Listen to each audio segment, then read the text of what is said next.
5 months ago, a team called Beastcoast was riding high after winning the Manchester Major.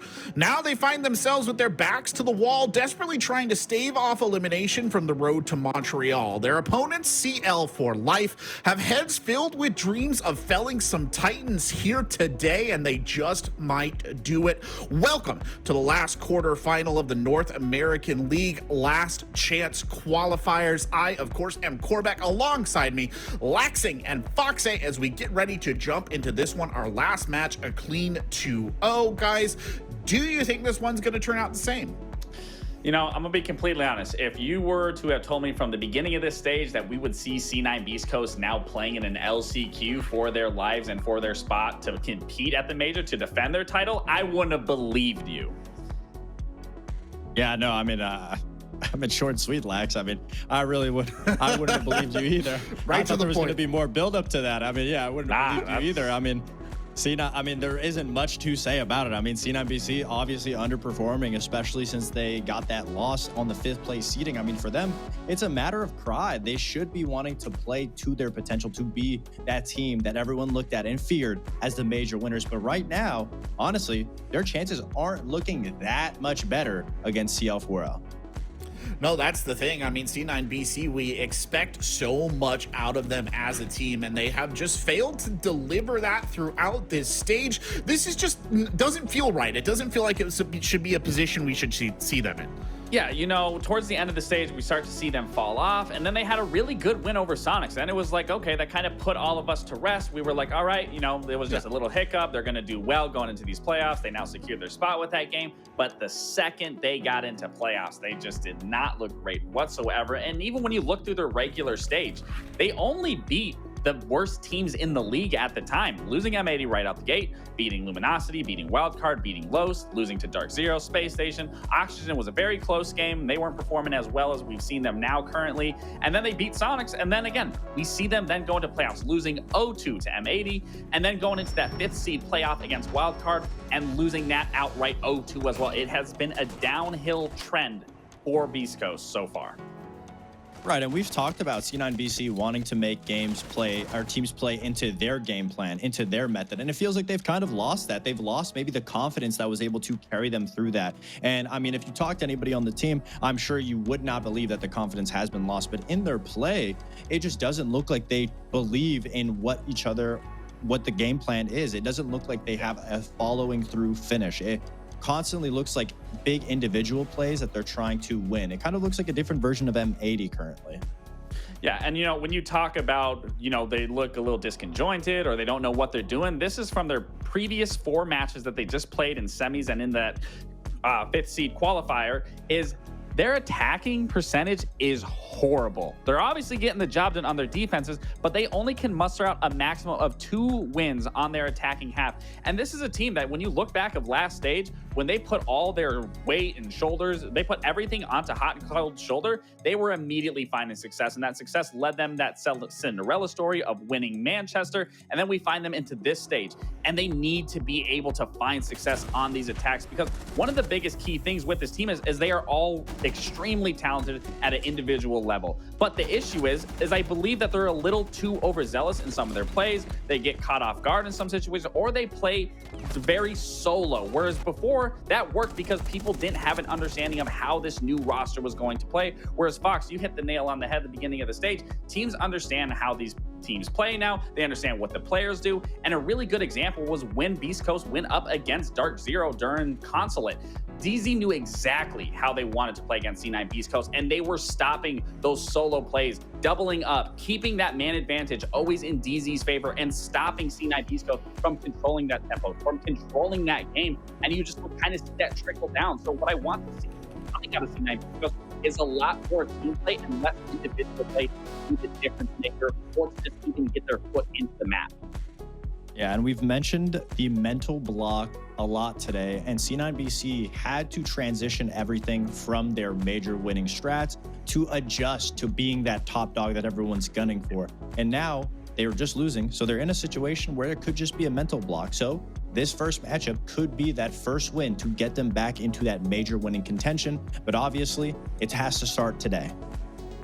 Unfortunately, they're going to have a bit of a tough opponent here tonight in CL4 Life, or CL4L, pick your poison there on how you want to say it, but this is the best that Tier 2 NA has to offer, a team that arguably might even deserve a T1 spot, considering they beat Los twice to get to this position. Oh, absolutely. I mean, as much as we harp on Los, beating Los as a T2 team obviously is no easy thing to do. And CL4L is the dark horse, the best T2 team. And I think we can all agree, yes, they maybe potentially should be in T1 because they have so much potential. They have previous players from other T1 teams, players like Packer, players like Adam that you've seen in Pro League before. But the biggest wild card obviously has to be Tristan. He is such a talented player. Some would say one of the top 5, top 10 players in the league if he ever got into the league. He's had several tryouts for top teams. He's had several opportunities to make it into the league, but unfortunately he just hasn't gotten into it. But every single time he's in the server, he is a threat. If you guys have ever seen him sub in for Beastcoast in Pro League, he is constantly topping the charge. And that's the strength with CL4L, is not only are they unpredictable with immense amount of talent, but they also don't really care where they have to go to. I mean, if you just look at the maps that they played throughout the open qualifiers that they beat Los on and that they beat other teams on, they can go anywhere. They can take you any single map. They don't care what's your best map or what's a weak map for them. They're just focused on making sure that they're playing correctly as a team, and you can clearly see it based on the maps that they pick. There's no correlation. They go to what is worse for the other team, and they just flex their individual prowess as that underdog team, as that unpredictable team. I mean, I definitely think it's impressive that they do have a very extensive map pool, as we saw there. But my question to that is, what is that sample size? You're versing T2 teams, maybe a Pro League team in there for one of those games. So really, how good is your attacks? How good are your defense? How good are you at that map? But the nice thing that you were saying as well is that they have that Pro League experience from Packer, from Adam, and Tristan subbing in on some of these teams to be able to facilitate the other two and help them get through this game and possibly push them into a semifinals run. But it does come into question of that map pool and what we're going to see. Yes, that is good for them as well, because they are an unknown entity in that regard. So C9 Beastcoast really is going to have to be on top of their game to understand how they want to play against them. But then on their back end of that is, are their maps really going to be the difference maker in terms of being able to allow them to find success? Indeed. Well, you've heard from us, so let's hear from the players. Here's Gunnar and Packer talking about the LCQs and where their teams are. I'm Gunnar from Cloud9 Beastcoast. Hello, I am Packer. I am the IGL/team captain of CL for Life. In the open qualifiers, I don't think we dropped the map.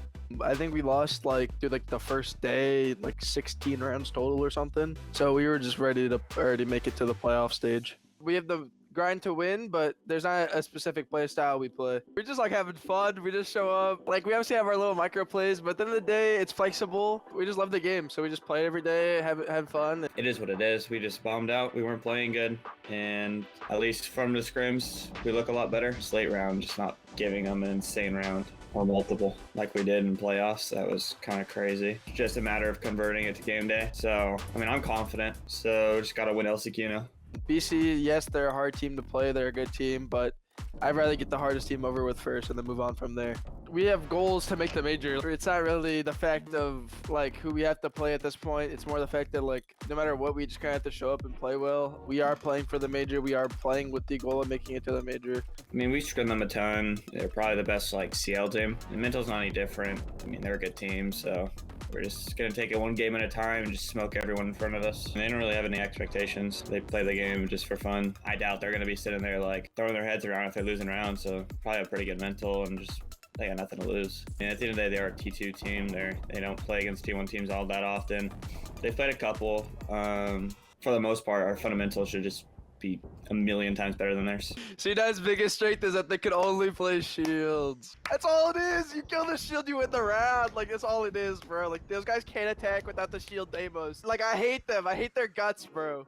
All I'm saying is watch the game against M80 where 2 shields were banned. That's all I'm saying. They lost.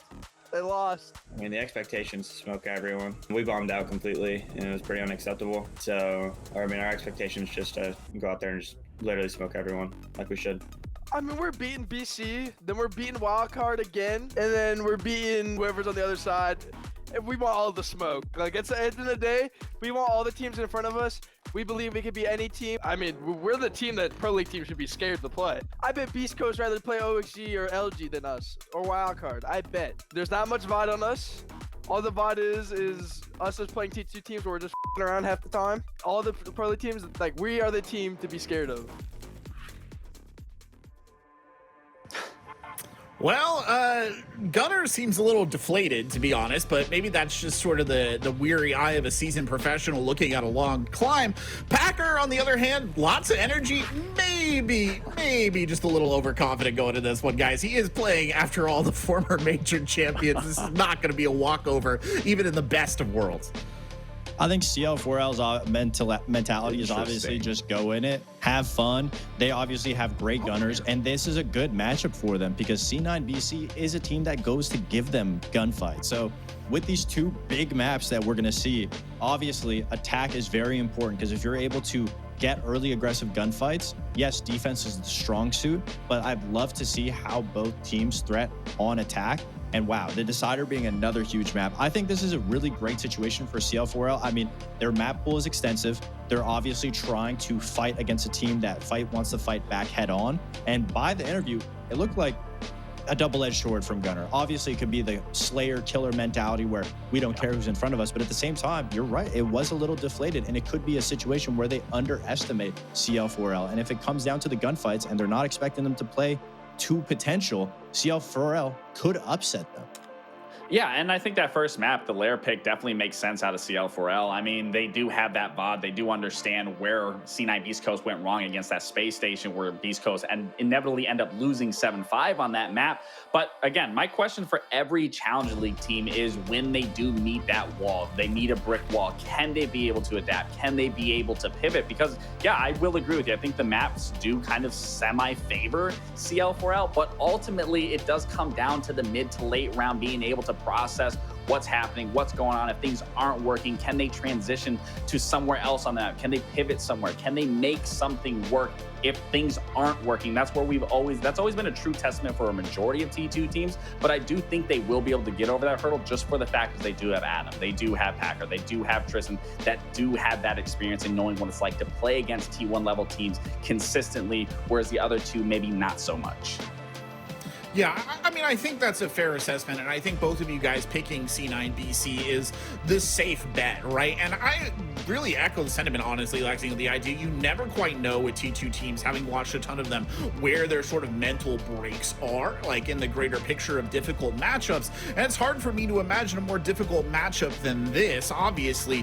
I guess the thing is, you know, to hone in on what Packer was saying in the feature, is he true in his assessment that really all C9 BC can do is kind of play around the shields, and if you just stop the shields, you're going to break them down? I know it's an oversimplification, but at the heart of it, is he getting to the center of the matter? I think there's maybe some truth behind that, but that's definitely not the full length of, obviously, C9 Beastcoast's true potential and what they can provide and bring to a game. I think it's good to have that mindset, good to have that mentality that, you know what you want to do against your opponent. But, I mean, it is a strong thing for CL4L to be able to have, is that unpredictability of C9 Beastcoast not being able to understand what's going on in some of these rounds. But, again, what's going to be key for them to find success is to constantly be able to switch something up where it's just as simple as switching an operator, moving someone else in a different position, and not repeating the same things, because that is something pro teams and especially C9 Beastcoast are going to easily pick up on from round to round and understand what their tempo is and what they're trying to do to be able to ward off whatever that could look like for anything that CL4L could possibly try to throw at them. Well, it looks like our teams are ready, our casters are ready, so I'm going to throw it over to them. Take it away, guys. Well, unfortunately, it's caster at the moment. I'm on my lonesome. We are having some technical difficulties, so for those of you that don't enjoy my casting, I do apologize. It's just gonna be me for a minute. And for anybody who enjoys the Flynn podcast, welcome to C9 Beastcoast versus CL for Life, starting on Lair. We begin with a Dokkaebi and a Montaigne band to begin things off, and we get some sad faces in the all chat, knowing that Houghton does like the Montaigne Yazami gets followed up from CL for Life. And now we have the opportunity to round out the operator bands. C9 BC starting on the defense and CL for Life starting on the attack. C9 BC rounding out with the Valkyrie I think reinforcements are on the way. Potentially. We'll see. Round number 1 looking to get underway. So we start things on Lair and go to Lab. So 2 of the more recent additions to the competitive map pool these days. Also got an exit tag in there, and that's a blast from the past, to be honest, from Tristan. We do now have the new gen Beastcoast combined with Cloud9, at least in Rainbow Six Siege. They were just Beastcoast when they won the Manchester Major, and as the Desk talked about, they now find themselves in a position where they are in the LCQ to try and fight for their lives to get to the Major. Starting top side, it'll be Mask and R6 Room. To begin things for C9BC on the defense, we see Gavin starting out on the Mira. We do see this quite often these days. Top floor defensive holds with mirrors deep in the bomb site and inside of server to try and repel any display window entries and any operations entries. Those are the 2 sides of the map that see the most frequent entry for the attacking side. We do see storage and green hall every now and again, but more honestly, the majority of the days we do see a lot of display and ops takes. Hello, Carter. Welcome, everybody, for the 3rd caster of the evening for 2 best of 3s. Carter has come to save me as Jonah is unavailable to fulfill the rest of the position, so I don't have to go solo. So, listen, I know it's great that, you know, we're watching Bino and Giddy and Packer and all that, and Tristan you know, whatever. I want to regale everybody with the tale that I just went through. So I'm sitting on my couch. I just woke up from a nice little nap. My lovely partner, Annalise, made me chocolate chip cookies. And like any red-blooded American would do, I passed out afterwards. I wake up to Jonah phone calling me. And I'm like, well, that's not good. He's working right now. And he says, hi, so the internet has gone out in all of Brooklyn. And I'm like, all right. Well, I know what the next part of this statement is going to be. So I will be joining my mortal enemy and one of the most lovely human beings on the planet, Rob, to cast, I suppose, C9BC and CL4L on Lair. Welcome in, buddy. I'm sorry to wake you. Wait, hold on. CL4L Yeah. picked Lair against C9BC? I actually really respect that. Yep. That's crazy. Yeah, the Desk talked about this CL4L team not really having a set identity in terms of map style they like to play. They're very fluid and very flexible and willing to take any fight that presents itself in front of them. And yeah, we are sometimes mortal enemies, but today we have to be on the same side to cast the Tier 1 team, the reigning major champion, C9BC, against a collection of T2 players who have certainly proven themselves over the eons, but as their moniker suggests, been down there for a while. Yeah, eons is a bit long. I mean, certainly Giddy, I would say, on this roster is probably the player who's been trying time and time again to break into that T1 space and has consistently, unfortunately, fallen short despite tryouts, despite a lot of attempts, and in my opinion, despite a lot of genuine skill.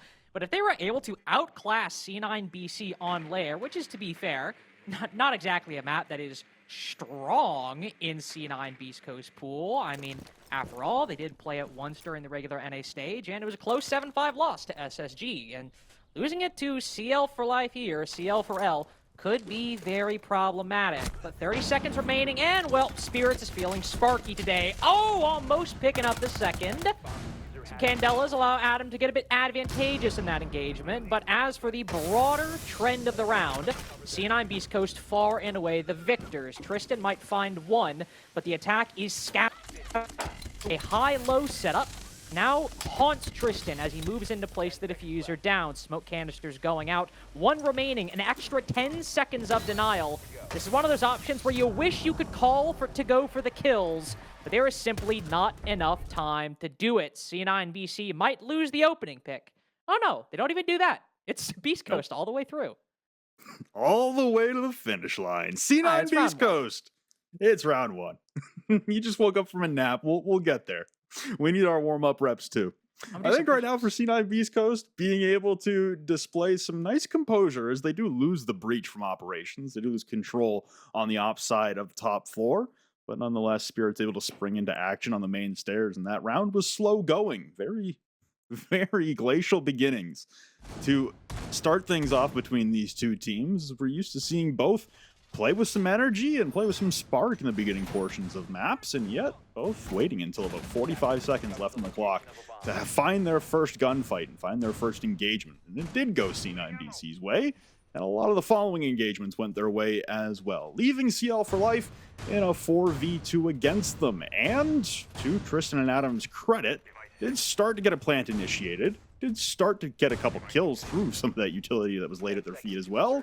But unfortunately, there's too many members of C9 Beastcoast ready and waiting with too much toxic gas and too many nitro cells to weather the storm of the Candelas in response. So we get the opening defense successful topside, and now we go downstairs to bunks for the second defense. This map, throughout the course of stage 2, has seen quite the variation of operator and site rotation. As many new maps experience. Yeah, we saw the basement be favorable in the beginning, and it seems to have gone by the wayside for a lot of teams.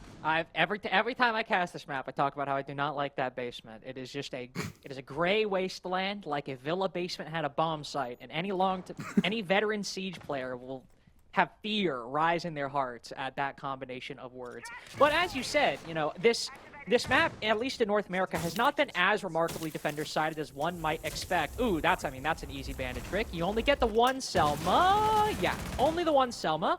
But you will be able to destroy the second half of the, second one. So, of course, a good bandit trick from Gavini, but a little bit of sloppiness from CL4L, of course. You might get that one, you might lose that one Selma, you might get a hole in the other, but that is still 2/3 of your only set of hard breaching, and this site might not be as defender-sided as R6 room at only 55%, but that is still something you're going to wish you could have. Meanwhile, Tristan is taking control of green and cut off the flanks both up and laterally on the top floor. So he can post up pretty nicely, looking to find a gap later in the round, but considering there's a whole 2 to 3 people up on the top floor, he would be wise not to get too comfortable. Once again, the opening engagement goes the way of C9 Beastcoast. This time, Gunner swinging onto Packer once again by operations. The Deimos laid to rest, but now the Candelas ring out. Adam making his entry through bathrooms once again with the assist of the blinding balls of light that he pulls from his back pocket. Like you said, Tristan was able to establish top control by the top of green stairs with the Candelas, but so much of this soft floor has been opened up into the bomb site, and every attacker trying to pick their way through this top hold from C9BC is being decimated one after another. Adam finds the grave. Bino with a great reaction shot onto Hot as he tries to spring in, and Giddy as well, collapsing onto the last defender holding out inside of Mask, and has to back out to display. Quick peeks around the corner, doing shoulder damage to Giddy, but unable to find the crucial headshot. As I say that, Diffuser obliterates his opponent. It's Gaveni dropping Tristan, leaving Bino alone. And unfortunately for the man carrying the Diffuser, he's not on the same floor as the bomb site, doing battle up against the cases, vaulting to match his opponent's elevation, and turning the corner with the pre-fire, able to weather through the goo mine. 17 seconds tick away, and there is Gavin looking up through the floorboards, awaiting the approach from Bino. He will drop down to the objective in perfect view of a bulletproof camera, trying to get the plant down. Gaveni will shut it down. That is C9 Beastcoast with 2 consecutive defenses. Did come a bit closer than round 1. Obviously, a 1v1 to close that one out. And realistically, an extremely razor-thin margin by which you could argue either team won that clear. I mean, the man advantage traded hands, I believe, twice. C9 Beastcoast were able to get the 4v3, and then just by winning 2 1v1s, CL4L were able to make it a 3v2, but Diffuser able to win that key 1v1, that quick peek to make it a 2v2. I think CL4L can probably get a round win out of that, but I think it's fair to say overall that that wasn't exactly a clear that CL4L had complete control of. It was one where individuals had to win their fights in order for the success of the overall clear to actually occur. I think the overall plan, pushing off the Candelas, pushing at the same time, didn't exactly work out. But attacking on this map is hard, especially when you're going up against like a team like C9 Beastcoast, who has 1, 2, 3, 4, 5 players who can do what Diffuser did to you and steal the round away. Well, we see C9 Beastcoast as well employ this shift in mentality, especially in North America, but it seems to have caught on globally as well when it comes to lair. The objective rotation, unless they're going to play all 4, They're leaving the basement to last if they're going to play it at all. Now heading over to Armory, the second mid-floor bomb site that were avoided like the plague when this map first hit the competitive rotation, at least from the games that we saw at the beginning of Stage 2. And yet, suddenly both of these bomb sites have become much more viable with that extension upstairs, being able to peer through the floorboards, being able to stop any opponent from entering the bomb site for free. Houghton tries to continue the run of opening kills that C9 Beastcoast have acquired, but instead, he meets the fragmite of Bino, who gets the opener for CL4L. It's sort of ironic that that Warden is the first to go down, because CL4L have used the Ying pretty consistently 2 rounds in a row now, and then now that the Warden falls, no Ying. Those Candelas will not be a factor whatsoever. Adam instead on the Thatcher, and CL4L going for a more traditional hard breach setup, though missing a lot of the execute operators you normally think of in this meta right now. Sure, Dokkaebi and Monty are banned, but no Blitz, no Ying, no Grim. Not a lot of those tools you would otherwise expect, and I think would be welcome on something like this. This is really a very traditional lineup where they use the EMPs if they need to aid the exothermics in opening the wall, the Twitch to destroy BPs or F-Knots inside of the site, and of course, the E1D stay on the roam clear and the Selmas to bolster the hard breach. That's all that is happening, and the second to last of that E1D is used, haven't seen the attack actually push in just yet. Gabini gets the first pick, and, well, you know that one's right around the corner, but the ace drops down through the hatch. Now Spirits can pop back up, detonate that toxic canister, but yet the diffuser goes down unimpeded. CL4L might be in the disadvantage, but as they retreat, they've got the post. Look at the massive bodies approaching the diffuser now. Gunner will attempt to stick, and swinging around the corner is Gaveni. Bino continues the rampage, but now Adam has to fill in as he's rushing towards the diffuser, but it will be clutched upon. C9 Beastcoast, and you can see the confusion for diffuser as he's wondering where the rest of the attackers were.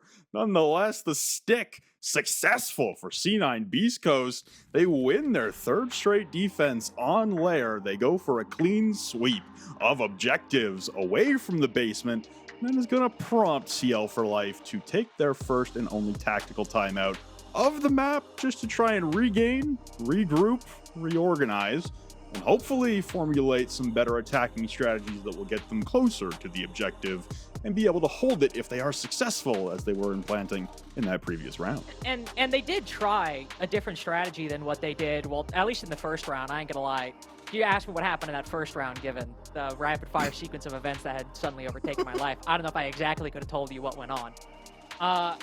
But before, I think symbolized by that Ying, it was throwing in utility, everyone kind of doing that, 5 fingers of death push all around the map, or all around a position they wanted to take. Whereas in the 3rd round, it was, all right, we're not going to clear the roam, we're going to open up the site wall, we've got an opening pick, let's do a direct take with the info we have in sight, put the diffuser down, back off. And it worked. It did work. They might have had a 3v4, but they were able to fall back to their post-plant positions immediately, and also win an initial gunfight to make it an even man count. The only problem was, as is sometimes the case in Siege, when you decide to pick a certain plant spot, maybe you don't always see all the potential possibilities, and in this case, the exothermic had left solid a small bit of that reinforcement, so the Fender was able to tuck behind it, stick the diffuser, and trust in his teammates to win the round. CL4L have adapted. They did adapt in that round, but the reality is, if you can't get a winning attack half on layer, especially if this is your pick, there's not a good likelihood that you're going to win this map. It's kind of like Skyscraper in that regard. So even if you maybe had the best attacking round you've had so far, you need more. And so the tactical timeout comes. Well, at the conclusion of that tactical timeout, we see a bit of an alteration. I like a return from the Ying with Adam, but yeah, we also got Packer onto the Blitz. Now, with the Montaigne being banned away by CL4L, the clear intention was to hinder C9 Beastcoast's performance on the attacking side. This is a shield meta that is not up for debate. We are well in the midst of a meta that does involve quite a lot of shield play, and Hot and Cold is a very, very good shield player. I think right now for CL4L, they're realizing that, okay, we might need to employ some shield play of our own, especially in tandem with some Candelas and Lion EODs with some aggression and speed to catch C9 Beastcoast off guard. Because there have been a couple rounds now for CL4L where they've been languishing on the periphery, unable to enter the building and instigate an engagement. And we've seen that opening pick come very, very late in the round. It wasn't until round number 3 that we saw that opening pick transpire within the first minute of the round even, which is also a little unusual for C9 BC, but really for both of these teams. Well, certainly not unusual for C9 Beastcoast in round 4. Gavini able to cut down Tristan after, I think, only one EE1D used in the round. It's also worth noting, by the way, that while I certainly like the Blitz choice, it is a bit of an obvious choice. You've not run a single shield this half so far, and as you said, Rob, Monty is banned. And so it's like, all right, you know, we've lost 3 attacking rounds. What are we going to do? Try and abuse one of the best operators in the game right now. And C9 Beastcoast clearly expected it. Not only do they have the Legion, which has been consistent in the lineup, but the Capcan gets introduced onto R6 room for the first time, and the Clash gets introduced. A pretty good counters. And unfortunately, you might have brought the Blitz, but now you don't have anything directly able to counter that Clash. So as the Candelas go in and Adam hops into a goo mine, this Clash is able to slowly pull deeper and deeper into the actual site. Gavini's still running roughshot over the attack.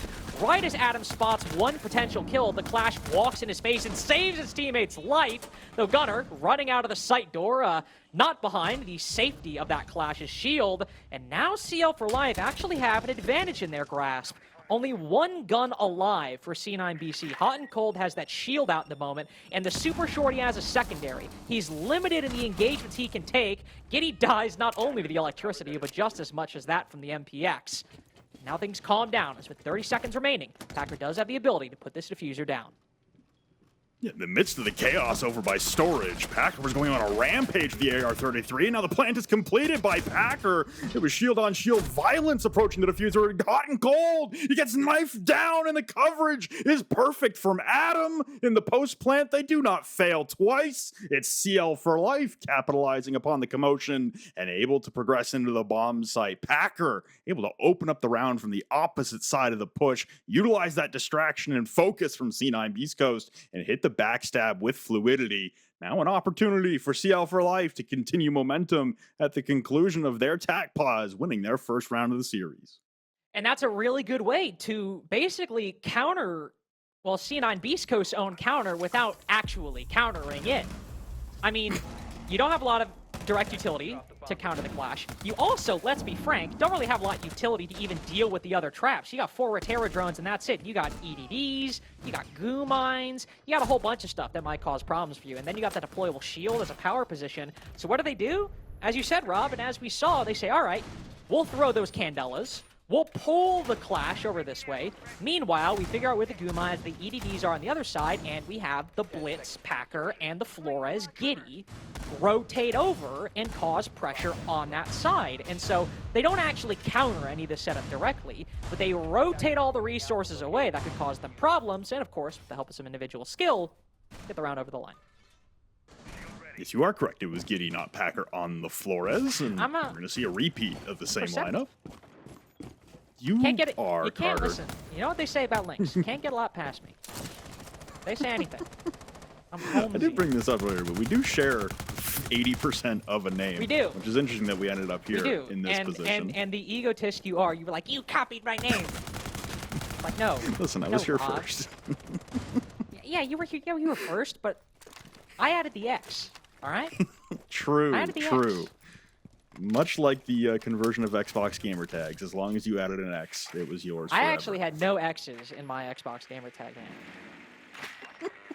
I'm proud, Carter. Put In that round out number 5. Round number 5. C9 Beastcoast bringing out the mirror once again, but not opting to run back the Clash. An operator that did a very good job of slowing down the progress for CL4L.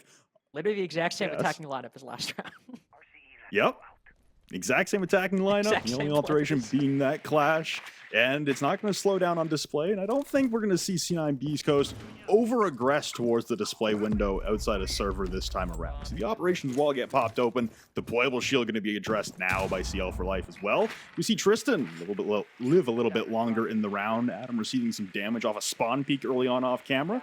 Didn't see the conclusion of it, but everyone's left standing, and really Adam's the only one worse for wear. So as the frost mats get dealt with inside of the bathroom windows, it's a perfect opportunity for, once again, CL4L to stack some attention on the display and bathroom side. Now you just got to worry more about, of course, destroying those frost mats that we saw, but also nullifying those black mirrors in the position they might be held. The Blitz will reveal his position in the green hallway. Ooh. Ying goes down. That's C9 BC's 4th opening pick of these 5 rounds so far. It served them well almost every single time, and this time with no element of misdirection benefiting them. CL4L really struggling to make this push work. Looking a lot more like round number 1. They tried to push it all separately, but the only thing going their way was winning individual engagements, and this time it's C9 Beastcoast ready and waiting. No matter the angle they push, Tristan dies right in front of the Blitz. Packer has been stuck inside a green the entire time. Did he just kill 2 people? I think he might have actually with that spray. It still indicates the odds that even with a nice collat like that, running into smokes, running into gunfire, it's all finished. That's a 4-1 lead right now for C9 Beastcoast, and that tactical timeout not netting the fruit CL4L wished. No, victorious in 1 round, but attacking the same bomb site with the same attacking lineup, they run into a very different composition and a very different philosophy on the defensive side from C9 Beastcoast, and we return to what would be considered normalcy now. And that was actually a team kill coming up from Hot. Oh, was it? So I mean, yeah, we can give that to I know Blitz. we can give that. Oh, sorry, it was Gunner team That kill. was okay. That was literally was going to be a collat. Like they were behind each other. I'm giving that to Packer. All right. Exactly. I've said the phrase many times this evening, a flawless in earnest, or a flawless in spirit. And while Packer did get one back, it was a 1v5. You and I are both very very dedicated in that methodology, by the way. You and I both, Yes. I've noticed, always are. We're very much like that was basically a flawless, 1v4. We really like to give teams their flowers. I think, we're both fans at heart. We're both, very nice guys. Just want to see everybody succeed. Want to see everybody win. All right. If it were up to me, everybody would qualify to Montreal. Fair. We have a 90-team tournament. Yeah, I think there's something like that on the SI standings. I don't know how many of them are left, but there's a lot there. It'd be everybody. BDS and Revan, side by side. A sight to behold, not since replicated since the Copenhagen Major. And I think right now for CL4L, the goal is quite simple. It's regain with the Not Blitz, get a use 5-1. Packer. Not get 5-1, yeah. We'll get there eventually, but I think they're going to find a lot less resistance this time around. No bandit trick coming out onto the Bunk's terrace wall. So it means that these Selmas will actually create a traversable pathway into the bomb site, as opposed to that single Selma breach that we saw the previous time they attacked it. And I think as well, we're seeing the collapse for CL4L, again, starting from the outside of the map and holding corridor rotations, as opposed to running headstrong into the setup that C9 have topside. I think we actually... Is it a lab defense? I can't quite tell. Don't think so. Is it not? Maybe I'm blind. It just looks awfully deep into the map, but I might be blind. Either way, they are clearing the top floor, so no matter what side it is, it's something that CL4L will have to deal with. This Blitz has not been nearly as successful as they wanted, but you can see the coordination lining up. Ready to Ash charge, and the Blitz will sprint right on in through that hole. Gunner, I don't think entirely ready for it, though he will spot one. Takes the fight with the coverage. Oh, no. My lord. CL4L, unfortunately, not... Oh, hold up. Wait, hold up. What the hell just happened? Okay, well, now it's a 3v2. All right, this round has gone a little bit differently than at any point how I thought it was going to go, and yet, ironically, it has still ended up in a dominant C9 Beastcoast man advantage. 4th kill for Cloud9 is from an EDD. Boom or doom is a hilarious phrase. Is that like the Costco TikTok trend? It's like the kids like... Dude, I'm a dinosaur. I'm not the person to ask about TikTok trends. Is it like, I don't know, he's rating the hot dogs or something. Either way, Giddy kills Gunner. There are 2 1v1s right now that he could find. He's got the intel on the guy green. He will sprint to reveal his position, but a shotgun around the corner. Deeper and deeper into the top floor, procs to reveal his position. That's a bummer. And I just realized the defense has control of the diffuser on top of all this. This is very, very difficult. Look at how annoyingly C9 BC are playing this, pushing and pulling moving deeper into the top floor, and the Warden is still alive with that shotgun, Rob. He is built for this moment. Look at this. 3, 2, boom. Good night. The X factor of baiting in all Boom. chat is also That harsh out of 5-1. There's your boomer doom, Gunner. There is your boomer doom indeed. It's an M590 to the face, point blank range upstairs outside of the R6 double door. And like you said, C9 Beastcoast 3v1, get a little caught off guard outside of the green stairs window, but they continue to fall back and peel back the layers of their defense, knowing that the diffuser was controlled. At the surrender of Bino here as he walked in towards server and died to the Capcan traps that initiated the flurry of chat, and it continued on courtesy of Gunner. And now we get to see C9 Beastcoast transfer onto the attacking side. CL4L onto the defense, now surrendering a 5-1 lead at the side swap. A devastating scoreline, especially considering this is CL4L's map pick. So you would have anticipated that it is their map pick. I don't think many could, because that was certainly not the attacking performance or a display of prowess on the map that, like you said, is a trending more attacker-sided with every passing day that we would expect to see from a team who had confidence on any map that was in the pool. So now, for C9 Beastcoast, you're 2 rounds away from wrapping up map number 1, stealing it away from your opponents, and you get to go to your map pick in map number 2, try and set a date for tomorrow. I just want to clarify, by the way, yes, the Boom or Doom rating system is what is used by the Costco guys when they rate stuff from Costco, so I did pick up on that. Just wanted to get that out there. I got my Zoomer credentials are still intact. Speaking of Zoomer credentials, you talked about map 2 coming up for C9 Beastcoast. 6-game win streak the Beast Coast organization have as a whole on it, but this roster, it's a little worse. Only a 5-game win streak. So certainly a very, very good map for C9 BC, unfortunately. I was about to say, did that guy fall off the roof? I thought I saw somebody fall off the roof. I'm still waking up. You're still waking up. Everybody's still standing. I was too busy looking at my numbers. Like, I'm very happy by it. Fair enough. We got bandit batteries coming out from Giddy now, but onto the opposite wall of where the Selma is placed. Instead, onto the mask wall towards Mezzanine, as opposed to tricking the actual operations wall, because that control was really not possible with the Death Mark coming out as well. There's too much information, and we do see the re-emergence of a shield player. It's Spirits on the Blitz. Talked about Hot and Cold's Montane abilities, but Spirits on the Blitz is also to be exceptionally feared. Yes, Carter. He's been playing Blitz since like the Parabellum days, since like 2020, 2021. He has like been like on his teams. He's been the Blitz guy. Absolutely, and I think right now for CL4L, they're in a position now where they're going to need to try and slow down any aggressive stance from either the Deimos of Gunner or the Blitz of Spirits, and that's what the Fenrir and the Smoke and the Nitro Cells are all being stacked and aligned for.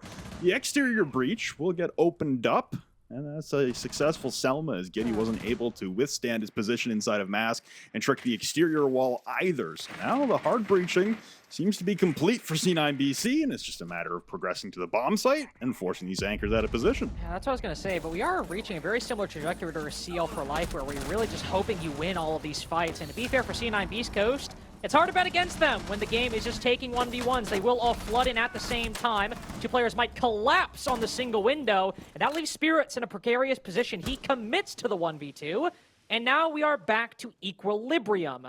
Unclear exactly who has the exact advantage. The HP gap is wider on C9 BC, but there are damaged players on both sides. At least the attack has created maybe a position for Hot and Cold to enter, but that's a huge maybe. He's on the breach, the opposite side. There are smoke canisters cutting off his entrance. C9 Beastcoast might have to push for the frags, but Gunner's Red pushing deep up the long hallway. Diffuser's not hitting that prone angle. He's got to cover Hot and Cold. They've got intel down below, and the spray highlights him completely, and not a single bullet makes contact. 2v2 post. That C9 Beastcoast can retreat, hold their angles. Hot and Cold finally dies from below. But Diffuser has the track stingers behind him and can train his gun forward. Half the round gone, but Packer catches him sprinting. Bit of an unceremonious end as Diffuser unintentionally feeds himself to the MPX. But CL4L have a much-needed lifeline and get their first round on defense. Another post-plant victory for the defense. A successful retake of the bomb site, and, like you said, some bullets maybe not hitting crucial marks there from underneath in the beginning, in the onset, but at the conclusion of the round, when it mattered the most, they were able to at least put themselves into the 2v1. And I think there for CL4L, like you said, a much-needed win to stop the bleeding. It was quite the run that C9 Beastcoast were on, and to secure their first attacking round in that fashion after having the 5v3 advantage, and then maybe bringing it back for CL4L, equal at a 3v3, and then surrendering the plant. Yeah, it would have been one of the more demotivating and deflating rounds of the series so far for CL4L. So, we'll get to see them be successful topside in office and R6 room, and now they head downstairs to bunks. So we still have yet to see a basement defense come out from either one of these teams. Still early days for CL4L, and whether or not we get to a position where CL4L are going to get to the opportunity to play basement defense is still up in the air. We see Giddy. Still a 3-round deficit. That's not going to stop anyone from ripping out a boss G at any point this stage, and we do see the reemergence of spirits on the Blitz. 3-round deficit, that's why you bring out the boss G. That is true. That is a justification, a complete vindication for that choice. Are you kidding me? I will say, something you gotta keep an eye out if you're a C9 Beastcoast fan is, it's only obviously 1-drop defense. They only gotta win 2 attacks to close out in regulation. But you don't want to see that M80 game starting to rear its head against CL4L, where you're winning almost every single opening duel and then losing rounds in crazy, bizarre 2vx's to the opponent, 3vx's, 1vx's as well. Rob, I know you like to talk about my reaction to that Kino clutch. I don't think I'll have one quite as crazy tonight if that happens. But you got to be careful, because C9 Beastcoast have done a great job on the entry in the past couple of games they've played, as we would expect from them. But closing out these rounds have been a very big problem. And while it's only 1 attack so far, not nearly enough to call it a trend of any sort. But you do want to be careful, especially if these rounds do start slipping away, see if Beastcoast are failing to convert those 5v4s, because, well, it's why they're here in the LCQ in the first place. There was a lot of anticipation for this matchup, just given the pedigree of both teams. C9 Beastcoast, the reigning major champions. Don't know how many times we said it. No, we are going to continue to say it because they are worthy of that title, regardless of their position in the LCQ. But also CL4L. We haven't seen a tier 2 team in any LCQ make it to any major. And you can even hear Packer in the pregame package talking about the ambitions to reach to those lofty heights. And yet, here we are at the conclusion of year 2, stage 2 of these LCQs. We haven't quite got there yet. CL4L be that team? It does not seem at this moment that they are in a position to do so. At least here on Lair, everybody hits the floor. Gunner, though, picked up as the response.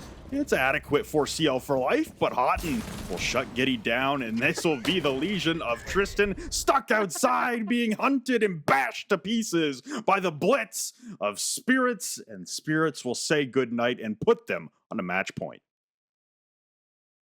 All right, well, they converted the 5v4 pretty effectively, didn't they, Rob? A little bit. I mean, that was kind of even a little bit unclear as to what entirely happened. We see C9 Beastcoast setting up, and before you could even really figure it out, you're like, all right, the Blitz is pushing over here. We got the F2 looking over here. Everyone from C9 Beastcoast just wins their fights. The Blitz tries to create space, put pressure on the defenders. Tristan commits to this gunfight against the Twitch, which, to be fair, you're in a 2v5. What the hell else are you going to do? And then the entire attacking team just cuts off his retreat, and Brother is stuck in a corridor, unfortunately. Like, there's only 2 ways out, and one has the enemies barricading the way. So C9 Beastcoast win, hey, Rob, what I would call effectively a flawless round. Because it was like a 1v4 that Tristan was in, basically, or 2v4, and his teammate died immediately after. So now as we go down to the middle floor, this is just the difficult position of when you pick a map and it's new, or it's Skyscraper, or it's Oregon, and your opposing team is always going to pick defense. If they're able to get that 5-1 half, which is kind of, maybe not a 5-1 half, but they're able to get that 4-2, they're able to get that 5-1. Even if you got some crazy defenses, all they got to do is win 2 ridiculous rounds, and the game's over. This is true, and I think for C9 Beastcoast, the so. opportunity You can count. You can do basic arithmetic. Point. All right, that feels a bit reductive for the point I just made. It feels a bit pessimistic. I can leave right now. I go back and take my nap, Rob. You can leave and you can go take a nap. Let me message Jonah. Oh wait, Brooklyn got EMP'd. Thatcher is in play, regardless of whether or not he's on the board. Thatcher's been unleashed in Brooklyn. So, match point here for C9 Beastcoast, and we see a very similar operator composition on the attacking side. Once again, Diffuser onto the Deimos, Spirits onto the Blitz. Seems to be a recipe that is working and does look pretty good, so why change it now? On the precipice of securing CL4L's map pick and being able to walk into Nighthaven Labs up 1-0 in the series, we saw the lengths and strenuous measures that our first game of this LCQ yesterday went through, with M80 and the SSG Academy going the absolute distance near about. And there were, again, anticipations and maybe some hopes set high that this map could replicate some of that. Unfortunately for CL4Life right now, they're going to have to win 4 defenses in a row just to match what C9 BC have been able to do in the first half. And you can see Spirits lying in wait outside of the bathroom windows. He's just waiting for the call from a friend to start ripping through CL4Life. When the Blitz nowadays is like you literally just sit outside a window and like shadow box for a minute and a half, just prepping to hop in and sprint into the entire enemy defense. Which is, you know, to be fair, kind of what Spirits has been doing for like most of his competitive career. Just like waiting for the IGL call to go hop in and kill people, and then he does his thing. So definitely a position Spirits is used to, not only on the Blitz, but in general. And as they move across the top floor, they got to make good use of this. They have spent a whole 2 minutes setting up this clear, and they are a bit one-sided at the moment. Everybody pushing into the direct front of this defensive stronghold, and everyone seems to be working out just 2 angles. One from the bathroom and one from operation, and they have not lost a single gunfight until Tristan tries his best, and it is all for naught. 7-2 on your own pick. The CL4Life team might not be all we were hoping they'd be. Unfortunately, no. That was a performance that came well short of the expectations for many fans of CL4Life, but also their own ambitions that they talked about pregame with the package leading into the game. And I think right now on their own map pick, didn't go the way you would have wanted, but there's still an opportunity. This is still a best of 3. We have seen some crazier things in the past. C9 Beastcoast, though, able to steal away Lair. We'll see Nighthaven Labs as map number 2 on the other side of this break.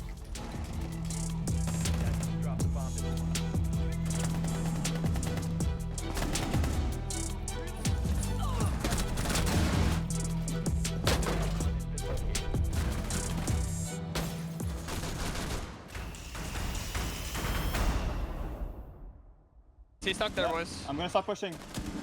You hold them? Dead, Nice, I'm pushing security. They're gonna be a lot Pebble side, careful. Security drop. Security dead. I'm pushing in storage, boys. Vigil. One more take door. Nice. Pebble door. Pebble store, yep. Flash. Dead. Nice. Guys. Told you, bro. What are they gonna do to that take, bro? Good shit, boys. What are they gonna do? Shit, boy. Well, on reflection, I'm reminded of the story of Icarus right there. It looked like CL4Life flew way too close to the sun and got absolutely burnt for their troubles there on Lair. Really just a massacre by C9 BC. You know, it's a little bit, you know, Pac was talking about, you know, all they need is their shield. Oh, you you wipe out the shield player, that's it. But they did the majority of the work in the front load on their defensive half. So, I mean, you know, Packer was entirely wrong. I think in some areas, picking that map, sure, they wanted to play a little bit of a mental game because they had the VOD on them. But ultimately, that was only one VOD that you had on C9 Beastcoast where they could have changed many things. They could have approached things differently. They could have fixed things that ultimately was going to stop you and give you that wall that I was talking about. That's exactly what we were seeing. Some of these rounds did get a little scrappy. I would give it to CL4Life, but ultimately this is kind of what I was expecting when a T2 team does come up against a T1 roster such as this caliber team of C9 Beastcoast, that it is very hard to try to get your foot in the door and set the tempo that, again, we've talked about heavily with C9 Beastcoast's ability and being able to do throughout their matches. Yeah, I mean, they were definitely clowning the shields, but 5 out of those 6 rounds, CL4L brought the blitz. So, I mean, who really needed the shields and couldn't capitalize on it. I mean, C9BC definitely had a great understanding of where to shut them down once they would get that first pick. I mean, the map in general, I think just didn't play the CL4 Life's strategy at all, because if you are the underdogs, you want to go to maps where you can invoke gunfights, be able to play and flex the strategy part. I think they let Lair go out because they assumed it would be an even playing ground just because it is such a new map to the pro scene. But that being said, I mean, that was not a good showing of how to play that map attack sided. It kind of just looked like a rank stack a little bit. So obviously going into the next map, you'd hope that they would be able to switch that up just because it has been around a little bit longer. But that being said, it doesn't really fix the problems that CL4L Life was kind of put in front of. They just couldn't really attack. They were losing the opening pick constantly, and then they wouldn't do anything with it. So unfortunately, it didn't matter if they had the blitz or not. It just didn't look like they ever had an opportunity in that round, in that game. Yeah, I mean, I want to talk about labs because that's what's up next, but I think just a basic question, because I know I'm a little disappointed. I know there are probably a lot of T2 fans who are a little disappointed because we expected so much better from the best of T2. Is this a matter of C9BC just being that good, or is this CL4 Life just being real bad here tonight? I mean, I think C9BC has definitely struggled with their consistency issues throughout the stage, but obviously they're still a great team regardless of what map you take them to. It's really questionable that the map bans went this way if you are CL4 Life. Obviously, the game plan of stressing those gunfights does not work on big maps because there's so much space to play with. And at the end of the day, C9BC is the smarter team strategically, so they can use that to their strength. So if CL4L, geez, that is a tongue twister. That's why I say for life. Yeah, CL4L, I mean, going on to labs, obviously, I just can't imagine that their only focus is going to be gunplay again, because they've just been proven that if it goes down to the gunplay on big maps, they aren't able to capitalize on anything. Yeah, absolutely. And even on their attacking half, again, they were met by that brick wall of C9 Beastcoast of their defense. And they are going to be starting defense on here. So thankfully, we can see a little bit of something more than what we didn't get to see on there. But still, that goes into question of, you're going to be seeing this shield play coming out of C9 Beastcoast, whether it's going to be that Monte. If they are going to ban, then you are definitely going to be seeing that blitz. But even the Deimos and the way that Cloud9 Beastcoast works around the map, they're going to be forcing you out of positions. They're going to be taking it to you in any regard. So I really need to see the team play be really reiterated throughout this match, and being able to play these trades, get these opening kills, and being able to convert that into another kill than possibly a round one. Because if you don't, again, C9 Beastcoast is coming off hot right now. And if they're going to continue to just keep derailing their entire setups in these defenses, if they just cannot manage to play together. But thankfully, Labs is a little more condensed that we have talked about, so that should naturally be there. But if they just can't do that, C9 Beastcoast is absolutely going to run away with this game. Well, we're ready to get into this one a little bit early. Labs awaits here and possibly the end of the line for CL4 Life. I'll turn it over to your casters, the much returned Jonah and Flynn, for the call. Yeah, we're back. The internet is back, baby. In all of Williamsburg, Brooklyn, not a small place, the Verizon service was like, all right, we're good. Let's just shut off. But major shout out to Lynx for stepping in and coming in on this. I called him up. He said, I am napping. And I'm like, we need you, buddy. And he comes in. You're not napping Comes in super clutch, was not napping anymore. So really appreciate that. But we are back. Nicely handled there, Flynn. And we dive into the second map, but potentially the final map, unless we see something fairly impressive from CL4 Life. My main concern here, Flynn, is that Lair was set up to be a good map for the T2 team.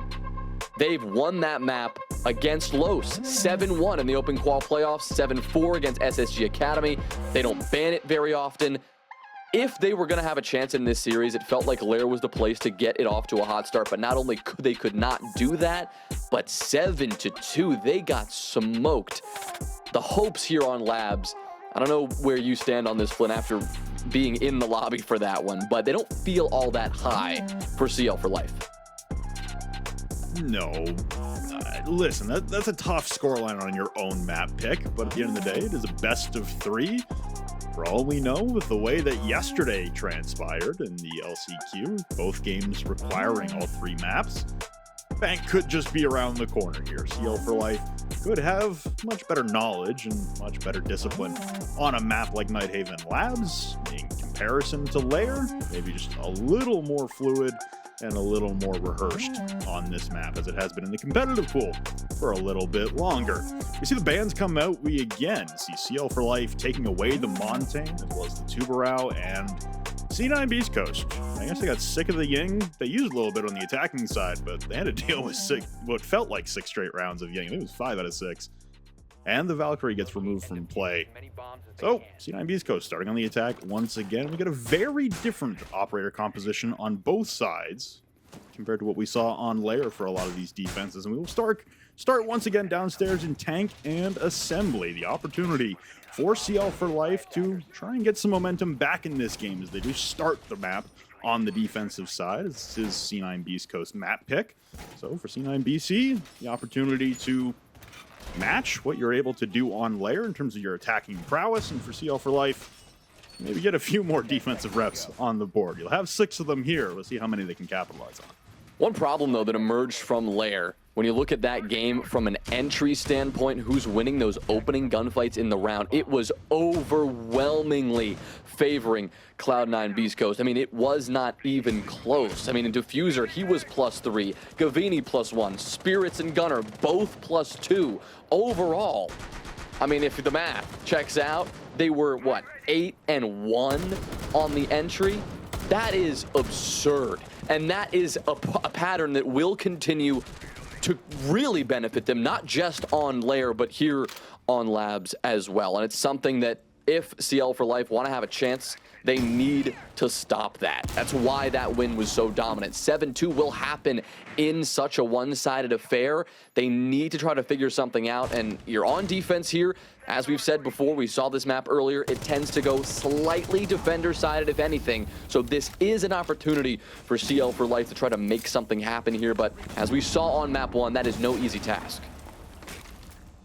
We can see the Animus wall was left soft, and Diffuser immediately ashes that open, but they're greeted by the fire of the Goyo canisters on the Animus door to tank, and there's another canister on the double barricaded window. But the assembly wall also gets opened up. No resistance being brought by CL4L on the defense in terms of anti-breach. Instead, opting for a lot of time waste and the top control, crucial here for Adam. More Goyo canisters in the midst of assembly and trying to deny any entry into the objective. But they're going to have to utilize that top control and catch the entry for C9 BC on their way into the bomb site. If they get deep enough, there aren't enough kill holes, not enough shotgun ammunition to open up the entirety of the floor. They are pre-placed strategic positions, but they won't have purview over everything. You can see the IT wall as well is opened up as this defense does once again span all 3 floors. A lot of control here for CL4L. You're seeing Spirits try to deal with that, but a little difficulty as he walks into the Fenrir mine.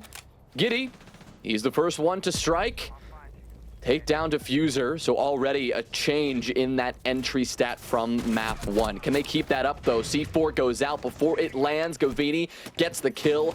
Tristan found a trade in response, though, so as this Diffuser goes down, C9 BC, they still have a long way to go. CL4L, they've cleaned up house now. Adam and Bino, they each get 1, and Gavini cannot stop the onslaught. That was CL4L in that round. They take the opener here on Labs. Well, I said, if you're going to be CL4L, you don't want to allow the entry for C9 being able to get into the objective and initiate a plant. But they did have one more strategic hole waiting right above the tank pillar to be able to deny the attempted plant. And there was still some struggle as the avoidance strategy for C9 Beastcoast really tried to stay away from the majority of the contingent topside holding from up above. They could get a whole lot done with the entry through IT on the top floor to dissuade any of the anchors from holding inside of storage and making sure that there was no way to stop the defuse from above. So CL4L demonstrating some good depth on a defensive strategy in the basement, being able to layer it across the entirety of the map. And now they have the opportunity to head upstairs to command and server to try and stack a couple defensive rounds together, get on a bit of a roll, generate some momentum. And like I said, you never know. Pank might be approaching faster than we expect. Long way off, of course. C9 BC, expect them to kind of work their way back into this one with a vengeance. That is just one round. It's a decent start. we're going to have to see a little bit more. Of course, two big kills for Giddy. We saw Tristan, Bino, Adam, everyone getting involved. Packer, a little more utility focused in that last round, tried to make the Nitro Cell work, but got killed before he could do it. This round, a similar focus, rocking that anchor, the smoke. He's got those 3 smokes in pocket, so keep an eye on him, especially later in the round. Of course, we could see an early push from C9BC if they want to keep up some of that pace, some of that aggression we saw from them on Lair. They will already get in the building early, and this is important to watch Spirits as he works his way into the building to use that skeleton key, doing as much soft destruction he can below the site to pressure this defense into relocating. Give, of course, C9BC a little more control, not to mention take care of these mute jammers, those bandit batteries that could be in the way of getting any walls opened up. Tristan sitting back, you see him in an important position, but Spirits was waiting for that. Sitting down below, and he's the one to strike first this time. Yeah, we often see Buck get in below here and opposition to a mirror window being placed in the command wall towards Rafters. There's no mirror in play, but instead the rotation back from Rafters from Tristan gets cut off. And Spirit's able to garner the opening pick from down below and continue to wreak havoc with the skeleton key, applying more pressure onto the anchors inside of command as the Selmas will begin to detonate onto the command wall as well, forcing defenders further and further back and nearly into the waiting arms of Diffuser, who's on the Grim and ready to hit the backstab from the top of Aqua Stairs. Bino, though, on the response will pick up Gunner as the contingent for C9 Beastcoast. They try to pour in through that push in the Rafters, and they're getting rejected on entry. Diffuser on the response to Packer, though, levels the man count at a 3v3. Good response there for C9BC, at least on the attacking side. They're able to keep it even. Could have slipped away quick if this defense had their way. You saw a big kill from Packer, but he was eventually traded out. Adam low-ish here, so he'll have to be careful of the next fight he takes. Both Giddy and Adam keeping an eye on the breach, keeping an eye on these entry points. Giddy's the one with the C4 in his hands. But the attack, it's their responsibility to make the move. They have some information to work with, and with that, Diffuser will step up and take care of Bino. That is a great place to start what needs to be a potent execute now. Less than 30 seconds. Hot and cold, he's the one with Diffuser in pocket, so he'll be looking to get that one down if they can identify that the site is clear. They'll push in. They'll have that opportunity now. Giddy taken down through the wall. That's a nice shot from Diffuser. Hot and cold. He's going to put the Diffuser down, but it does not matter. They'll do it with the frags, and C9BC, they tie us up. With the stars and stripes on the bandana on his forehead, Diffuser starts to go on quite the explosive tear, much like fireworks at the top of the blue stairs, and he's able to continue to decimate the defensive contingent waiting for that flank. We saw so much pressure for C9 Beastcoast onto the Rafters and command wall, and there was a good resistance put up by CL4L. But at the end of the day, Diffuser able to pick up a 3K to end the round. It was actually 4 on the round for him in total. Very nice shots being hit as well. Celebration well worthy, and I think right now for C9 Beastcoast, very important to stem the momentum that CL4L would have been wanting to gather.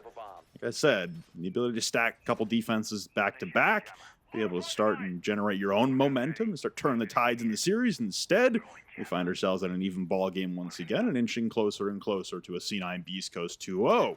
So this will be up to CL4L to be able to correct their mistakes up here inside a command in server. We once again see the mute and the bandit, but we did not see really any delay on the IT breach getting opened up. It was really the only facet that needed to be hard breached open for C9BC's attack. After the Selmas got onto the command wall, there was really nothing by way of tricking or mute jammers later on in the round to suspend the hard breach.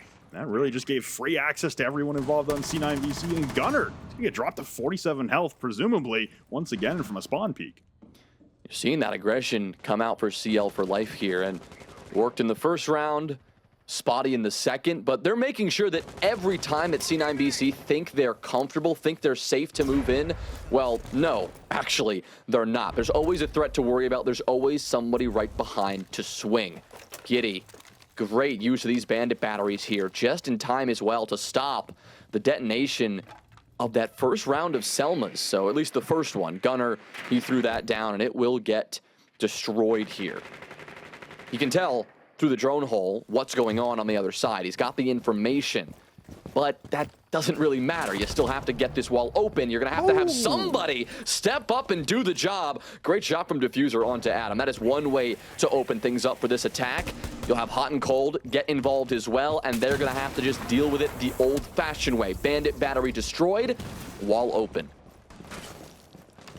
Not trying to get tricked consecutively, we then see the meeting approach for Hotton, being able to get in and Mav open the reinforcement that CL4L had, protecting any bandit tricks, but no second attempt even tried by Giddy. Nitro Cell ripped though as he goes prone onto the connector wall, waiting to let that Nitro Cell soar, and instead he's got to go for the bandit trick now. Selma onto his wall, and he's able to persevere. Another bandit trick successful for Giddy on the round. The Nitro Cell now, it goes flying, but it cannot detonate in time.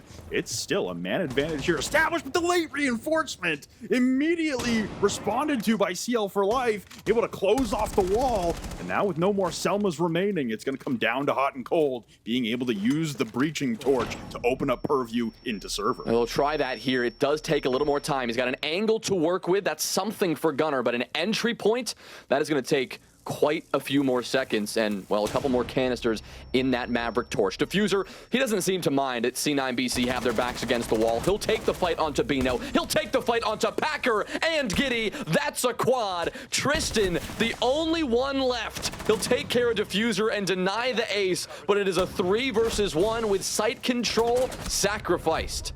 Gavini's the one to close it out. C9 BC, Diffuser. Talk about a performance of a lifetime.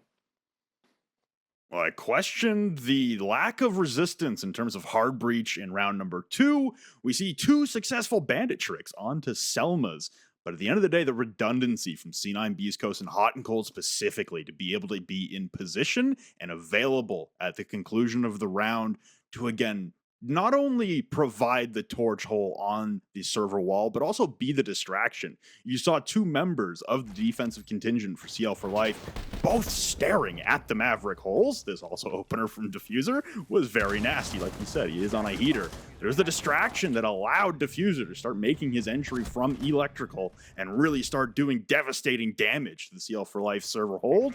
And from there, they all dropped like flies. So for CL4L, unfortunately, you lose consecutive defenses upstairs as opposed to winning consecutive defenses like I envisioned for them early on in this map. And instead, they're going to return to the basement. We've only seen 2 bomb sites through 4 rounds out of this team.